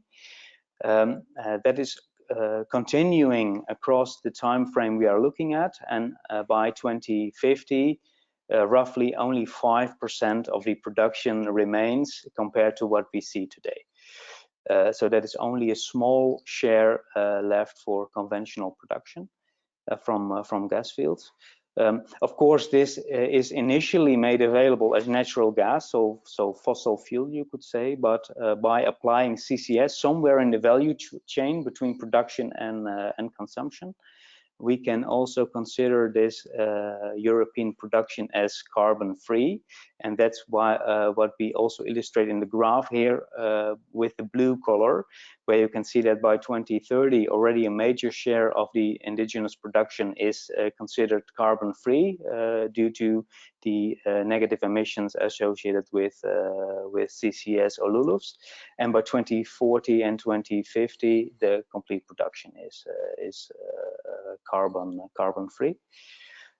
Additionally, we also see an increase in biomethane. This is labeled as green in the graph, where we see that roughly by 2030, biomethane will become the main source of methane in Europe, so overtaking the indigenous natural gas production in terms of size. Then the last form of production, indigenous production in Europe is hydrogen. We also see both in distributed energy as well as in global ambition major uptake of renewable hydrogen production. This is labeled in dark blue in the graph, and this is basically enabled by the things we talked about before, and which is shown in the graph on the left, where we see a huge increase in renewable power generation. And this not only enables the decarbonization of the electricity sector, but also to produce hydrogen, in particular in situations, in hours of the year where you have more production available than there is a demand for electricity, and then the oversupply we can use to produce renewable hydrogen. And that's what we see both in distributed energy as well as in global ambition, but most prominently in distributed energy, also because of its storyline based around energy autonomy. And with that development, I think it's also logical that the electricity and gas systems become more interrelated. So electricity can be used to produce renewable gas, and the interrelationship also works the other way around, where gas can support the electricity market by providing flexibility to keep the system balanced. And I think that is also something we can zoom in a little bit more by looking at the next slide, where we zoom in on the electricity supply. First, let's have a look at the relative shares of the different electricity supply sources. That's what we show in the graph on the left. Not all sources are captured here, but we zoom in on the renewable and low carbon sources. And what you see here is that, and that is also stemming from the graph I've shown before, that the share in annual generation, this is annual generation, by the way, and not installed capacity, that the annual generation of renewables, in particular solar, solar and wind, is increasing sharply. On top of that, we have some other renewable sources, for example, hydro or biofuels. This is labeled in dark green. And then we also have the low carbon source of nuclear energy, which is labeled in green. And if you add that all up, we can see that by 2040, we can provide almost 100% of electricity with these renewable and low carbon sources. We don't entirely reach 100%, and that is due to some small units remaining, which still run on some kind of fossil fuel, which are very expensive to replace with renewable energy, for example, because they are used for for peaking as peaking units to provide security of supply. But the associated emissions with those the very small share of fossil fuels can be mitigated by LULUCFs or CCS, so with negative emissions somewhere else. Then looking at the role of gas in power generation, what I briefly mentioned also before is that by the increase of renewable electricity with solar and wind, which are variable sources, so non-dispatchable, you could say, the role of natural gas in power generation is shifting. And that is also illustrated in the graph in the middle, where we see that the annual generation, which is labeled in blue, is going down every year. And by 2050, it will be less than half of what the level we see in 2030. And that is due to the availability of more solar and wind production. So the gas-fired power plants don't have to run as many hours per year to provide electricity because there are cheaper and more renewable sources available. However, and that is also what is shown in the graph, the capacity of the power plants is not decreasing. And it's, as a matter of fact, it is increasing a bit. And that is due to the fact that the majority of renewable energy, electricity for that matter, is from solar and wind, which are non-dispatchable. So we need some kind of flexibility to provide enough supply in cases of low wind or low solar situations. And that is where power plants can come in. So capacity is still needed, but the full load hours of the plants, the gas-fired power plants, will decrease sharply. And that is what is shown in the graph on the right, which is shown the amount of full load hours that the power plants run each year. And that is going down every year, which is also illustrating that power plants will become more of a backup for renewable electricity production and as a flexibility source to provide security of supply. Now, I think, and that is the last remark with regard to this slide, I think, is that we have to point out that even though we analyzed the electricity sector for 3 climate years for the draft report, we didn't perform a full adequacy assessment. That is something we will include in further analysis in the updated report we will release later after this public consultation. But I think the takeaway for now is that because we did not yet perform an adequacy assessment, that the amount of flexibility that is needed to remain security of supply might be underestimated a bit.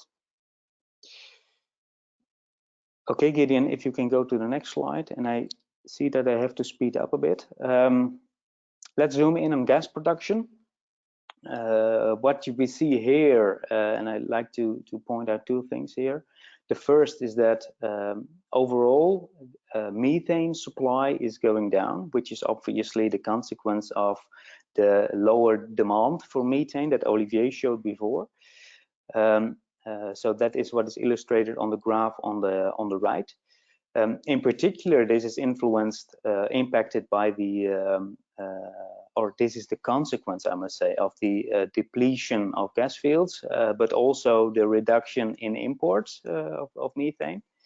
What we also see, and Olivier already mentioned this briefly in his presentation, is that the share of renewable gases is going up. And that is what is labeled in green in particular, which is biomethane, which is becoming the main source of methane somewhere between 2040 and 2050. On top of that, we also see some minor imports of renewable gases, both synthetic and biomethane.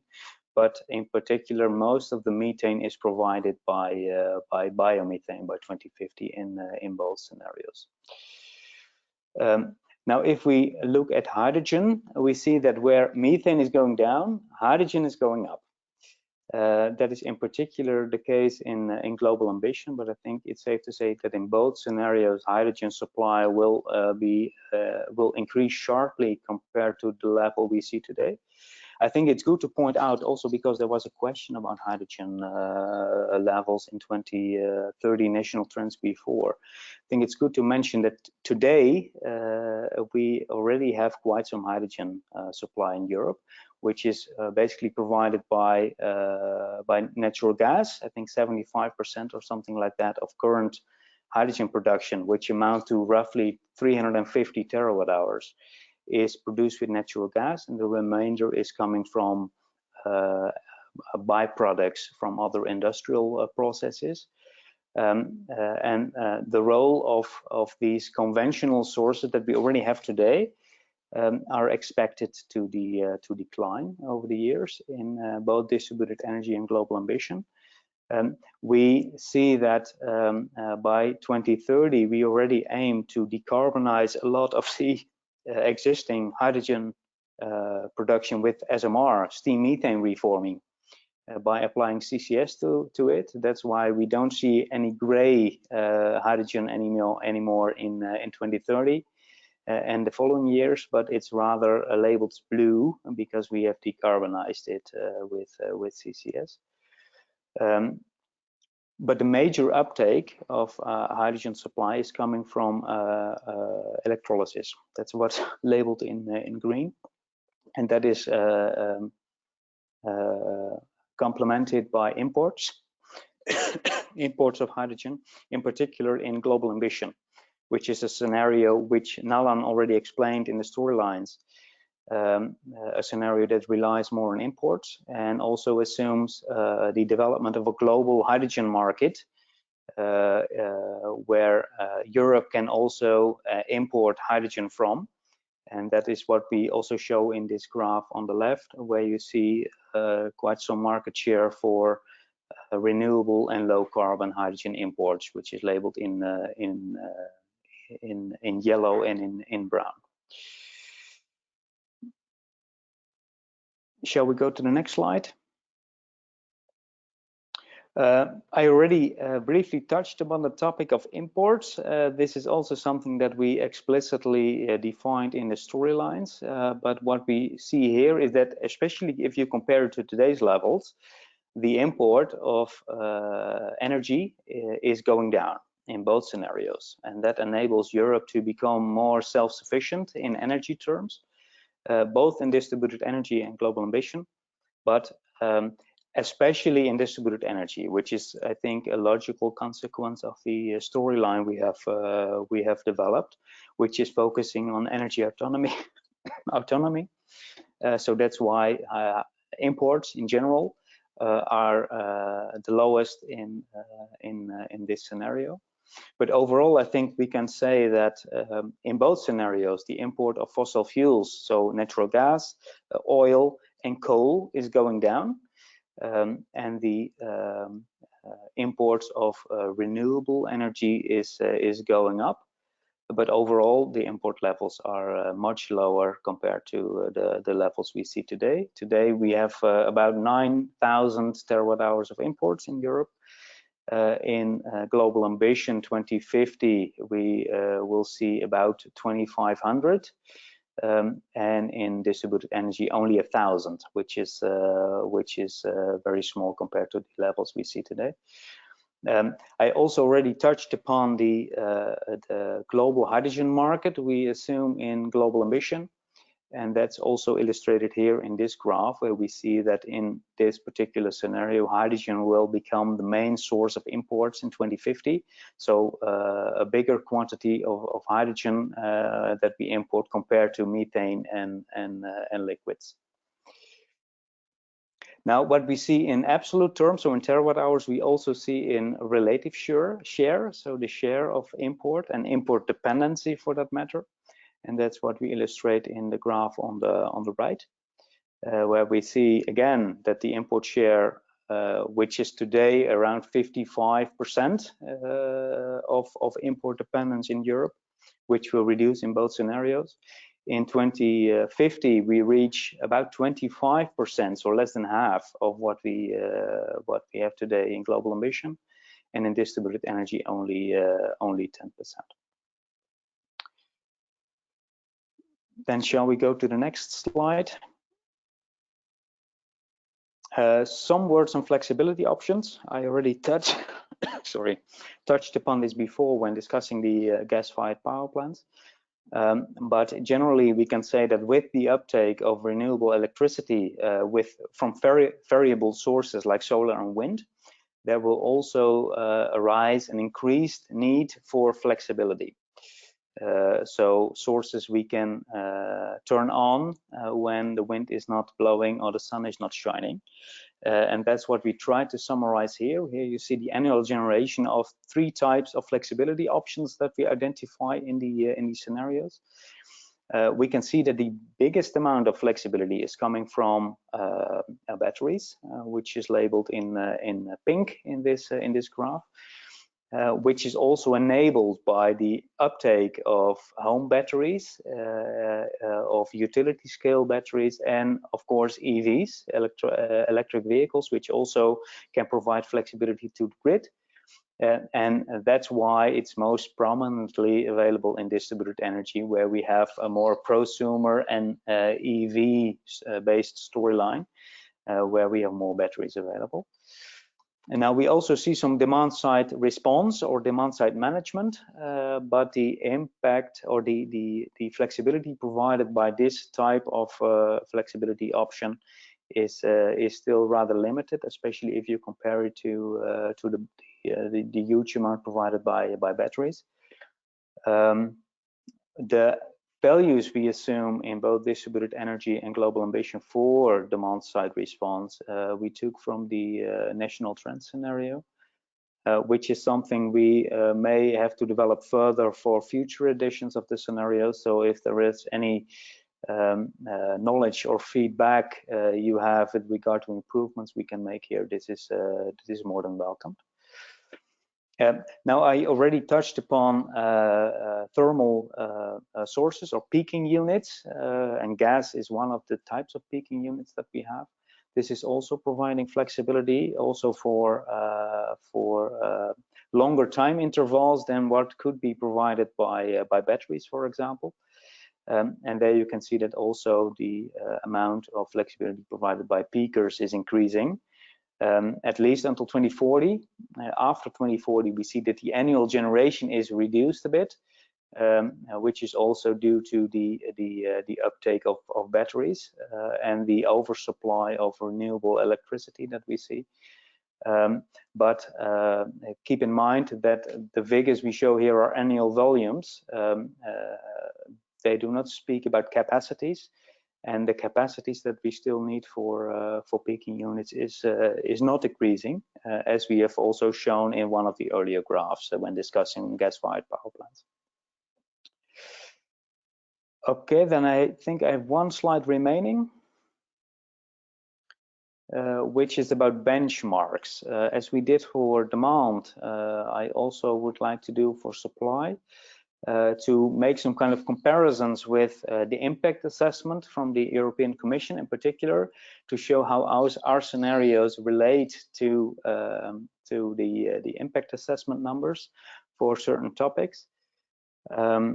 We have a specific chapter in the report on this, where you can find these comparisons and others, and where we also compare our T1EP 2022 scenarios to the previous edition. I didn't include this on this slide, but if you are interested in how the new scenarios compare to the old, you can also find some material in the report on that in the benchmarking chapter.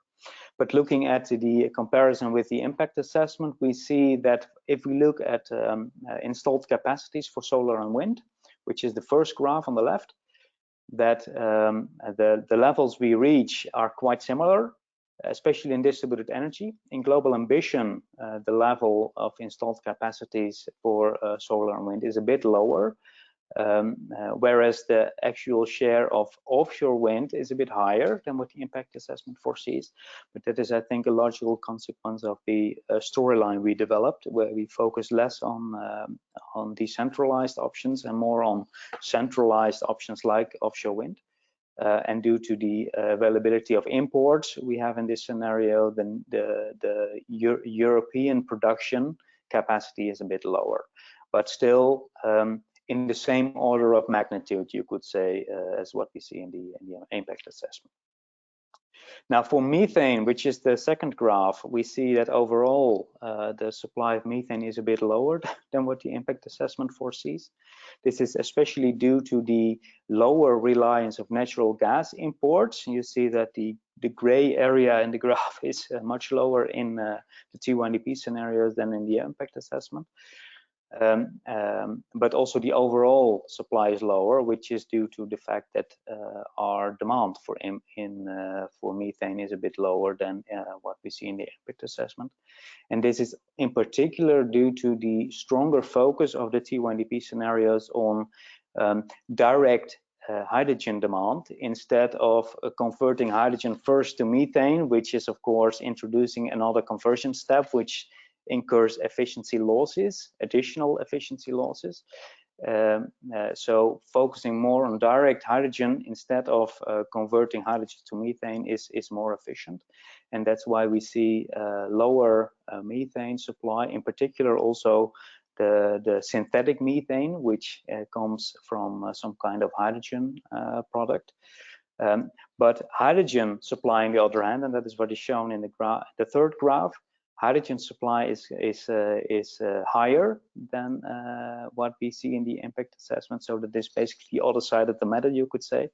So the bright and the light blue colors are higher than what the impact assessment foresees. But if you compare that again to the hydrogen that in the impact assessment is needed to produce the e-liquids and the e-gases, so the synthetic methane, the overall hydrogen supply is quite similar in global ambition, and a bit lower in distributed energy, which is also due to the fact that we see more electrification in that scenario. Now, last but not least, imports. We see that the imports in global ambition are quite similar to what the impact assessment foresees.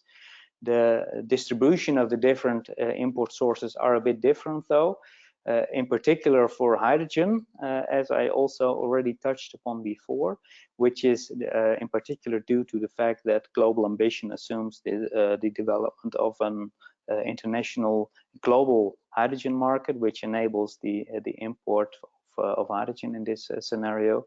And due to the fact that we have in our scenarios a stronger focus on direct hydrogen instead of e-liquids and e-gases, the imports of liquids and methane are a bit lower than what the impact assessment foresees. In distributed energy, we see an overall lower import, which is due to the fact that this scenario has a storyline which is focusing on energy autonomy. So that's why the overall imports are much lower than what we see in global ambition, but also compared to the impact assessment scenarios. I think that's it. What I wanted to say about supply. I'm not sure if there is still some room for some questions, but maybe we should make some time for that. Back to you, Gideon. Thanks, and I think we do have to make some time for questions because they're flying in, to be honest. As the session's gone on, the questions have got more. So I think it's highly unlikely we're going to get through all of them, but I'm going to try and put as many, I'm clicking on approve question the whole time here. So if you just give me a moment, I'm going to again share my screen and we can have a little look at the questions that we've got. So I'll just bring this over. Hopefully, there it goes into the big screen. All right, let's start at the top. So Todd asked the question right at the beginning. I think now it makes sense that now you've heard a little bit more about the situations behind it. Let's try and answer also the question which Todd asked right at the beginning. It would be great if you could explain further how the scenarios are used for planning, the necessary network and grid expansions and reinforcement. So now you've seen a little bit about the supply and the demand itself. How does that all figure into the development of the TYNDP? Louis, maybe you could give us a little bit of info on this. Yes, sure. probably can do it for the gas side, and I don't know then if Olivier or Alan want to complement for the electricity side. Yeah. So that's a very important question. Thanks for asking, because actually that's something we never insist too much on. The purpose of the scenarios is really to look at contrasted futures so that we can capture what can happen and how the infrastructure can be prepared to support the transition. So what we considered for this exercise, but also for the previous exercise, we decided to focus on two different scenarios, or three scenarios. One is the national trends, which is the assessment of or the consideration of the national policies, and then we developed two other contrasted scenarios, reaching the EU targets. Of course, that was the objective, and focusing on how the future could impact the use of the infrastructure. And I think for that, we developed those two storylines, which were supported and then asked to be continued for this edition, where we focus on a centralized or distributed, let's say, on the one hand, we have a distributed energy scenario focusing on local production mainly, okay, local solutions. And therefore, you can imagine that the flows between the different consumption and production centers will be probably reduced because you produce a lot locally where you consume. However, from time to time, you would need some exchange to support the neighboring country, for instance, or this kind of flow pattern. So probably smaller, but more different directions and more often. Whereas when you go for global ambition, then it's more a centralized scenario where you have big scale production and therefore probably bigger but also more steady energy flows, at least on the gas side. And it would be a bit more similar, let's say, to what we observe today, where we have big interconnections that are used with a quite high number of hours every year. So that's how we see it. On the one hand, smaller flows but more changing, and on the other hand, bigger flows and more stable. And when you look at this, I think then you capture how the infrastructure really can be used in kind of extreme ways, and that's what we use then to assess the needs, but also to assess how projects can contribute in one or the other scenarios. And I think it's important to also keep in mind that those scenarios are not more or less likely one another. There is no probability attached to those scenarios, and we design them in a way that we think the future will actually be something in between, kind of a mix of both of them.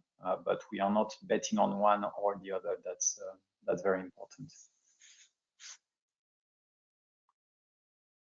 Thanks, Louis. And it also, before we continue, that also answers a little bit. There's a question further down, which I'm just going to click on. I see Alan wants to intervene.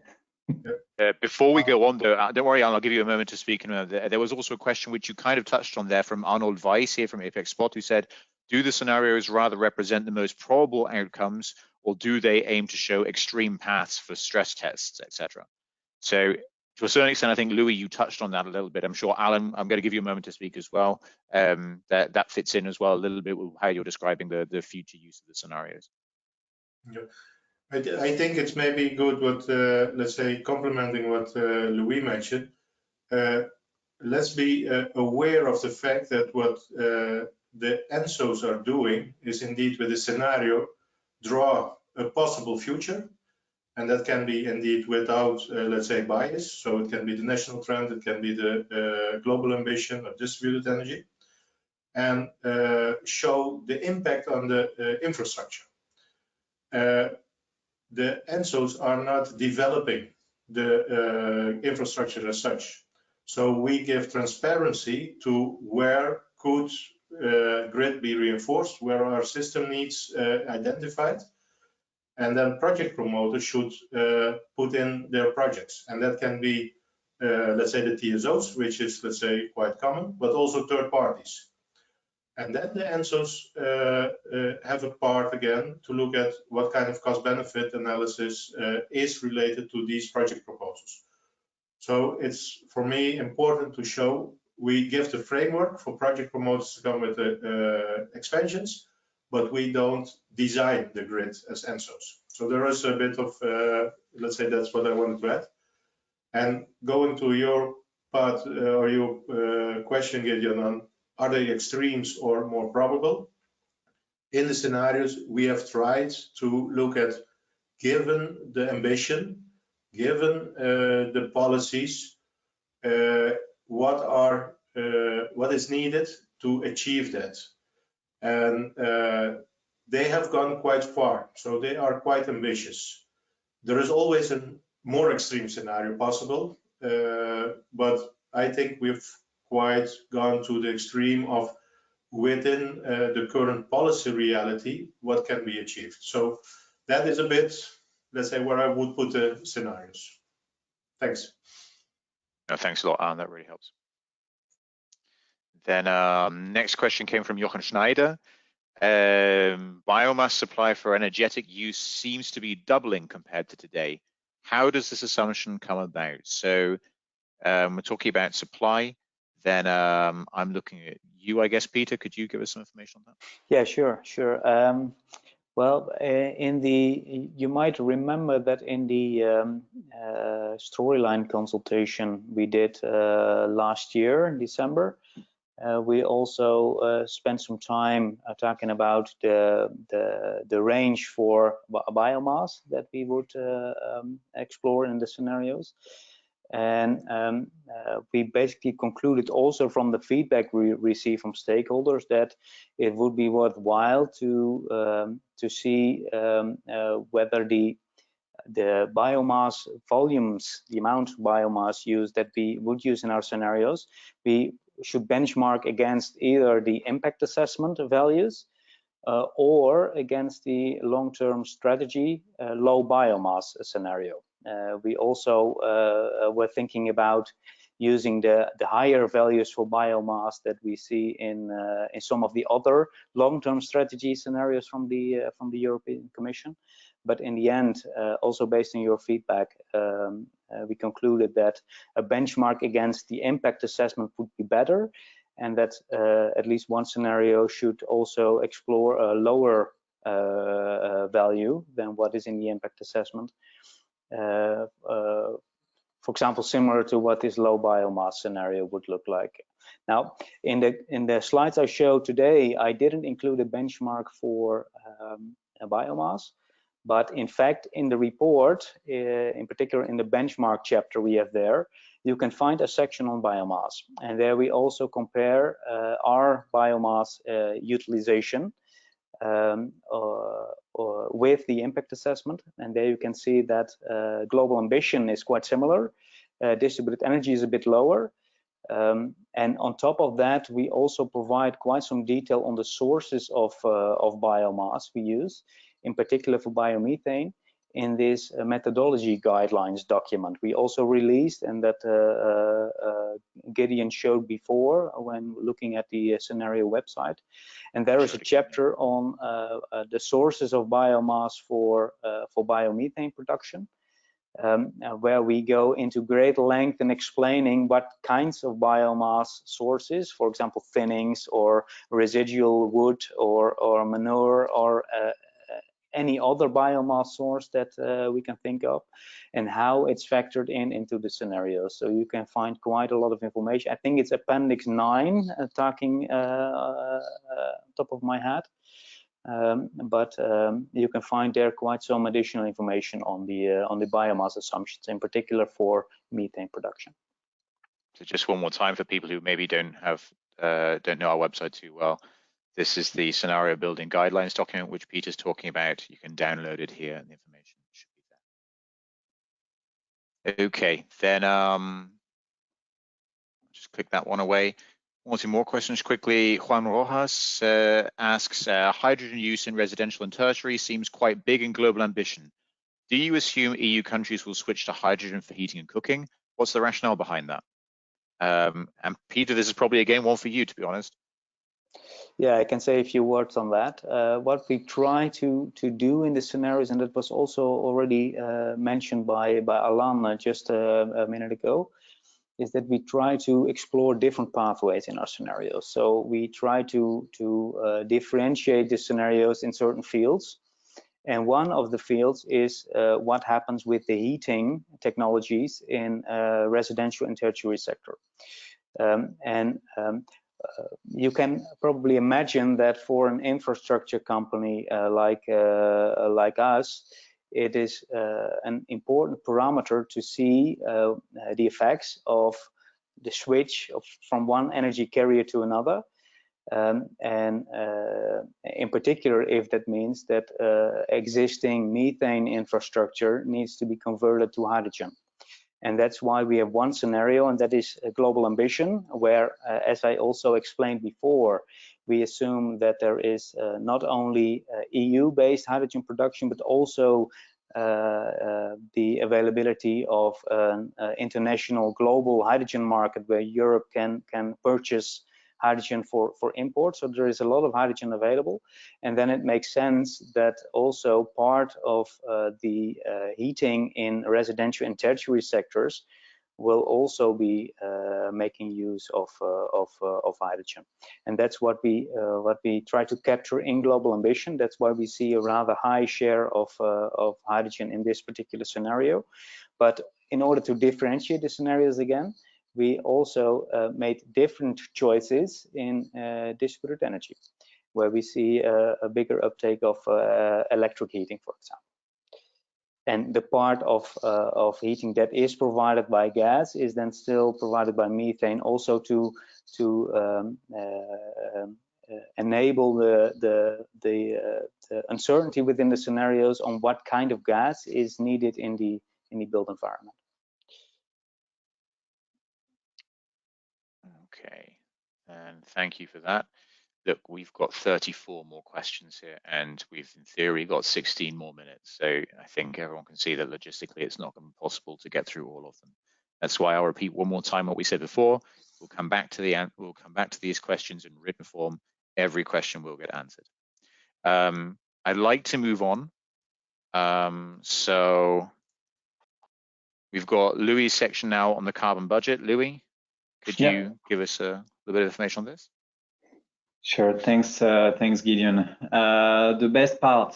So the good news is that the scenarios, at least the COP21 scenarios we produce, they do reach net zero 2050, and I think that's well, first of all, that's important because that's the objective of the scenarios we build, to assess the infrastructure needs in a future where the EU is reaching its targets. So that's for us the first condition for our scenarios. And maybe a very important conclusion that Alan touched upon already in the very first slide of this presentation is that we can achieve net zero 2050 thanks to sector integration. So everything you've seen in this presentation before, you see a lot of connections between gas and electricity. And when I say gas, of course, I mean also hydrogen. I think it's clear from our exercise that there is no scenario reaching net zero without making use of all the different available technologies. And what we see in distributed energy and global ambition on the left-hand side, so you see basically the CO2 emission pathway, and those pathways achieving net zero and also achieving the target of 55% greenhouse gases emission reduction in 2030 are achieved because all the scenarios, they make use of all the different technologies available. So first of all, energy efficiency, of course. The demand is reducing in many sectors due to improvement in energy efficiency. We also have development of renewables, so electricity and gas, which is a key element. And on top of that, we also have some carbon capture and storage technologies. The scenarios make use of all of those technologies, but in contrasted ways. So one scenario will consider one technology maybe a bit more developed than another, but all the scenarios they consider, for instance, offshore, onshore wind, solar, biomethane, well, everything that is available. That's also important that those ambitious objectives they will of course require appropriate political, societal and economical framework. So the assumptions we make in the scenarios are quite ambitious to meet those targets, but they have to come with some political framework and support, I would say. Another element, and that's a graph you can see on the right hand side, and that's also a very important one, is that even with the very high ambitions, with the high development of all the different technologies, it seems very unlikely that we will make it to net zero 2050 without overshooting the carbon budget that was defined already in the previous scenarios cycle to limit the global warming to 1.5 degrees at the end of the century. So just a quick step back. For the previous scenario exercise for the UNEP 20 scenarios, we have worked with Can Europe to define a carbon budget for the EU. So what the EU could be allowed to emit till the end of the century, and that would still keep the global warming below the 1.5 degree increase. When doing so, there are different methodologies. One is based on the population share of the EU, one is based on the equity. So basically also considering what we have emitted in the past. And those are the two red lines you see on these graphs. But you can see that in any of the, let's say, budget considered, we will overshoot between 2028 and 2030 to this budget. What does that mean? That doesn't mean that we cannot meet the net zero target, but that means that we will emit more CO2 in the meantime. Let's say when we'll have reached net zero energy system, and we'll have to then capture CO2 emissions. We'll have to be carbon negative after 2050 to compensate for those additional emissions, and therefore stay within the budget. That's an important element, and also considering that since the previous UNDP, so since UNDP 2020, 2 years ago, what we see is that the EU has already emitted 17% of the remaining carbon budget. That's quite significant, 17% in 2 years. So that also basically gives you the kind of sense of urgency to develop all the different necessary technologies to meet net zero, because the later we develop them, the more we will have to compensate with negative emission technologies after 2050. So that's also a very important element of the scenario exercise, very important learning that we are also sharing here with you. Maybe just anticipating one question, you see the two scenarios do not reach net zero exactly at the same time. That's just because that's a consequence of the storylines we use in the scenarios. So the objective was to reach net zero 2050, but in global ambition, because we have larger scale solutions and integration of the EU energy market in also a global clean energy market, especially for hydrogen. we have a kind of an opportunity for larger CCS solutions, CCS technology solutions, and that makes it reaching the net zero a bit before distributed energy. But that's really then storyline specific. So I think that's the main conclusion, and an important element. Just coming back to one of the previous questions, this is at EU level.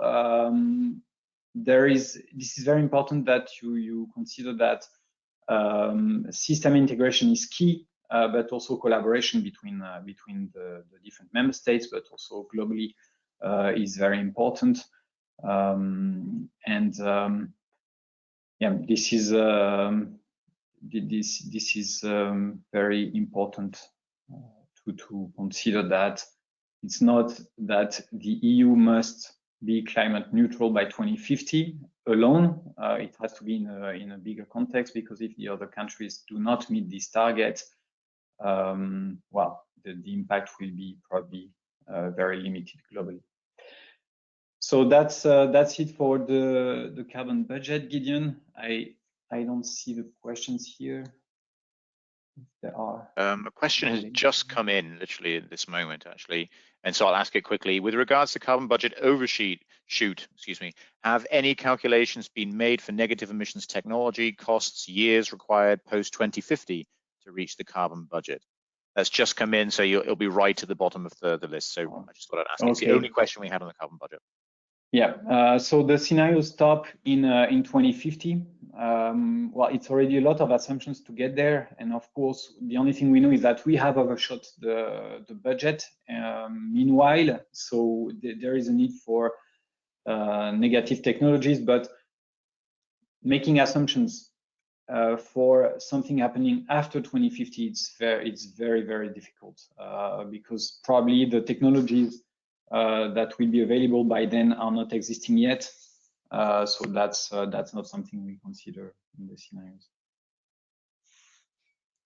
Okay, thanks, Louis. Then because of time, I would not ask any other questions at this moment.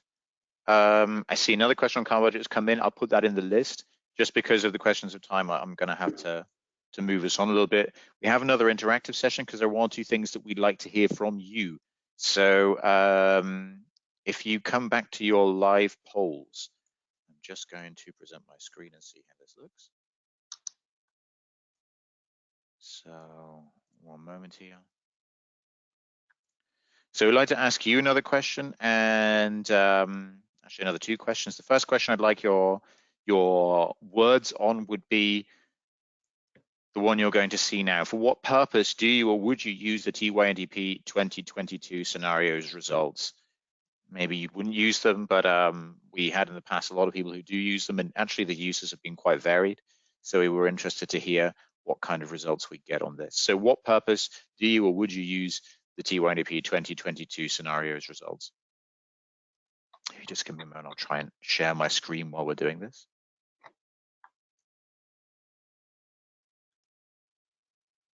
So here it comes.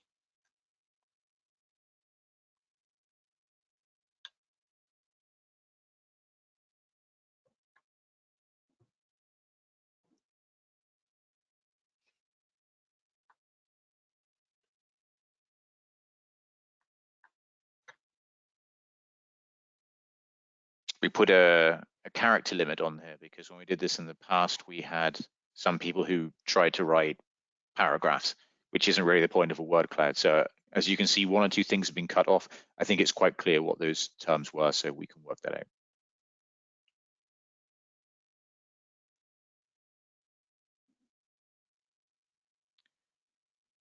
So you should all be able to see the results coming in. And as you can see, the main uses are likely to be for infrastructure development, for benchmarking, for modeling exercises. Okay, comes close to the others. We also had a range of other uses, including things like national policy, comparison, okay, comes close to benchmarking probably, long-term business strategies, asset valuations. one person would like to use them to negotiate with the German government. Okay, there's a logic behind that, definitely. Understanding the PCI list, for example, as well. So I'll leave that open for just a moment longer. However, so that I can sort out how to use the slider, I'm just going to take this off the screen. So just one moment there. 1 second, come with me.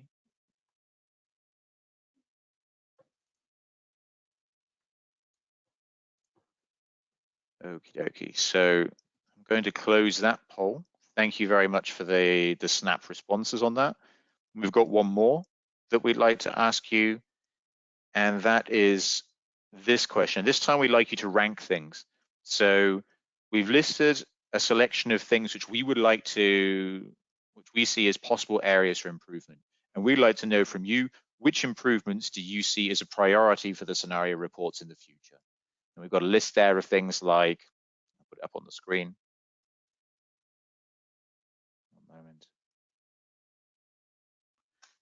Got a list there of things like scenario definitions and storylines, more stakeholder engagement, electrolysis modeling improvement, prosumer EV modeling improvement, district heating modeling improvement, additional benchmarks. There are a few different categories. And so feel free to rank things the way you want to rank them. And as you change things in the rankings app, then you'll see what's coming through on here. So, yeah, we wanted to get your notions. And all these things are things which we'll take into account. Like I said, when we do the scenario process, it's iterative. So the idea is that, for example, the information that you're giving us here, these are things which we'll take into account. A lot of it, some of it will probably come in already into the final scenario report we're doing now, but a lot of it will also then be used to work out where we have to focus on also in the, for example, the 2024 scenarios. So yeah, absolutely happy to get your feedback on this. Things seem to be dancing around a little bit, but there seems to be a little bit of clarity at the top that scenario definitions of storylines is something where we would need to improve. Electrolysis modeling improvement is one point as well, prosumer and EV modeling improvement in third. Now, of course, we're talking about one sentence here, and that clearly doesn't on its own give us what we need. So again, I'm going to take this opportunity here to direct you to the consultation. So if you look in the link on the GoToWebinar, you can see it there. If you go to Entsog or ENTSO-E's Twitter page, for example, or follow us on LinkedIn, then you'll be able to see there the links directly to the consultation website. And there you have the consultation questions. There you have the opportunity to give us your opinions on these things and to give us more detail, because clearly that's something which isn't possible right now with such a snap poll. So again, I can only encourage you, please go and do that. The more information we get, the better the scenarios can be. Okay, so I'll close up that poll now. Just give me one moment. Thank you very much for your responses. And we'll move on to the next steps. We're behind time, so we'll try to be relatively quick on this. Nalan, would you take us through the next steps in the process, please? Yes, sure. I will try to be as brief as possible. If you go on the next slides, that as we mentioned already, that we published our draft scenario report on 7th of October. With the publication, we also launched a public consultation, and public consultation will be available until 18th of November. And you are very welcome to provide your comments and any questions, any feedbacks, and as Gideon said, that if you see any improvements, how can be done during this public consultation. We will, of course, also make the presentation available and where you can reach the public consultation directly there. After we receive the feedbacks, we will update our modeling and quantifications, and where we will publish the updated version of the report that will be submitted for ESER opinion. So this updated scenario report is expected to be published on first quarter of 2022, where we will already, after closing one cycle, we will already start the new cycle. So even though some comments cannot be already delivered with the updated version of scenarios, for example, definition of storylines and scenarios will not change, but will be for sure taken into account for the upcoming cycle. So considering the time, I can already leave the floor for Louise for closing remarks, and thanks everyone for attending. Thanks, Nalan. I will try to be short, not to further delay your lunch break. I think we had a very good, very interesting meeting. Thanks all the presenters. Very great presentations. Thanks to you, the attendees, also very good questions. Quite a high number of them actually, and all super relevant. That's exactly, I think, the purpose of this workshop. That's why we organize them, to get your feedback, to get questions, also to be challenged. And I think today that was a very good session. As it was mentioned several times, not all the questions will be could be answered. We will take them away with us and answer them later on. So don't worry, you will get the answer to your questions. This is also an important milestone, because this is closing kind of the engagement we had for almost 2 years with you. And probably in the next workshop will be the presentation of the final scenarios, and then we'll start again with the new exercise. Yeah, public consultation is open until 18th of November. All the links are on, I think you put them in the chat, Nalan, but you can find them on our websites, of course. Maybe Gideon, you will say a bit more about that. I hope this also helps you to understand our scenarios and their purpose. I think this is very important. There was also one question, whether we can achieve net zero in 2040, for instance. I guess some scenarios also look at whether you can achieve 100% electrification, or what about a slow GDP growth. All those scenarios can be equally important as the T1EP scenarios, but the important thing for us, please bear in mind that we are developing those scenarios to assess the infrastructure needs for the future, and that's their purpose. That's very important, and I think that was quite well explained today. Just to conclude, we can never insist enough on the fact that this is a collaborative work. We work with you. We really want to engage with you as much as possible, that you provide your feedback as experts, as associations. That's very important. But we also make it for you in a way, because we publish all the data, all the methodologies, all the results we produce for you, if it's of any use to use this data to maybe create something consistent with what we are doing on our side. So it's we really want to make it both ways, and I think that's well understood. And I just hope that you enjoyed the webinar as much as I did, and that you will help us shaping the final scenarios by participating to the public consultation. Thank you very much. Thank you, Louis. Yeah. Thank you, everyone.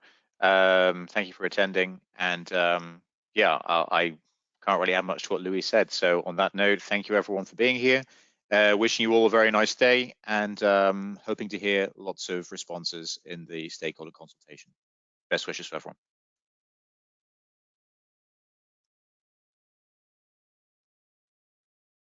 Thank you. Goodbye.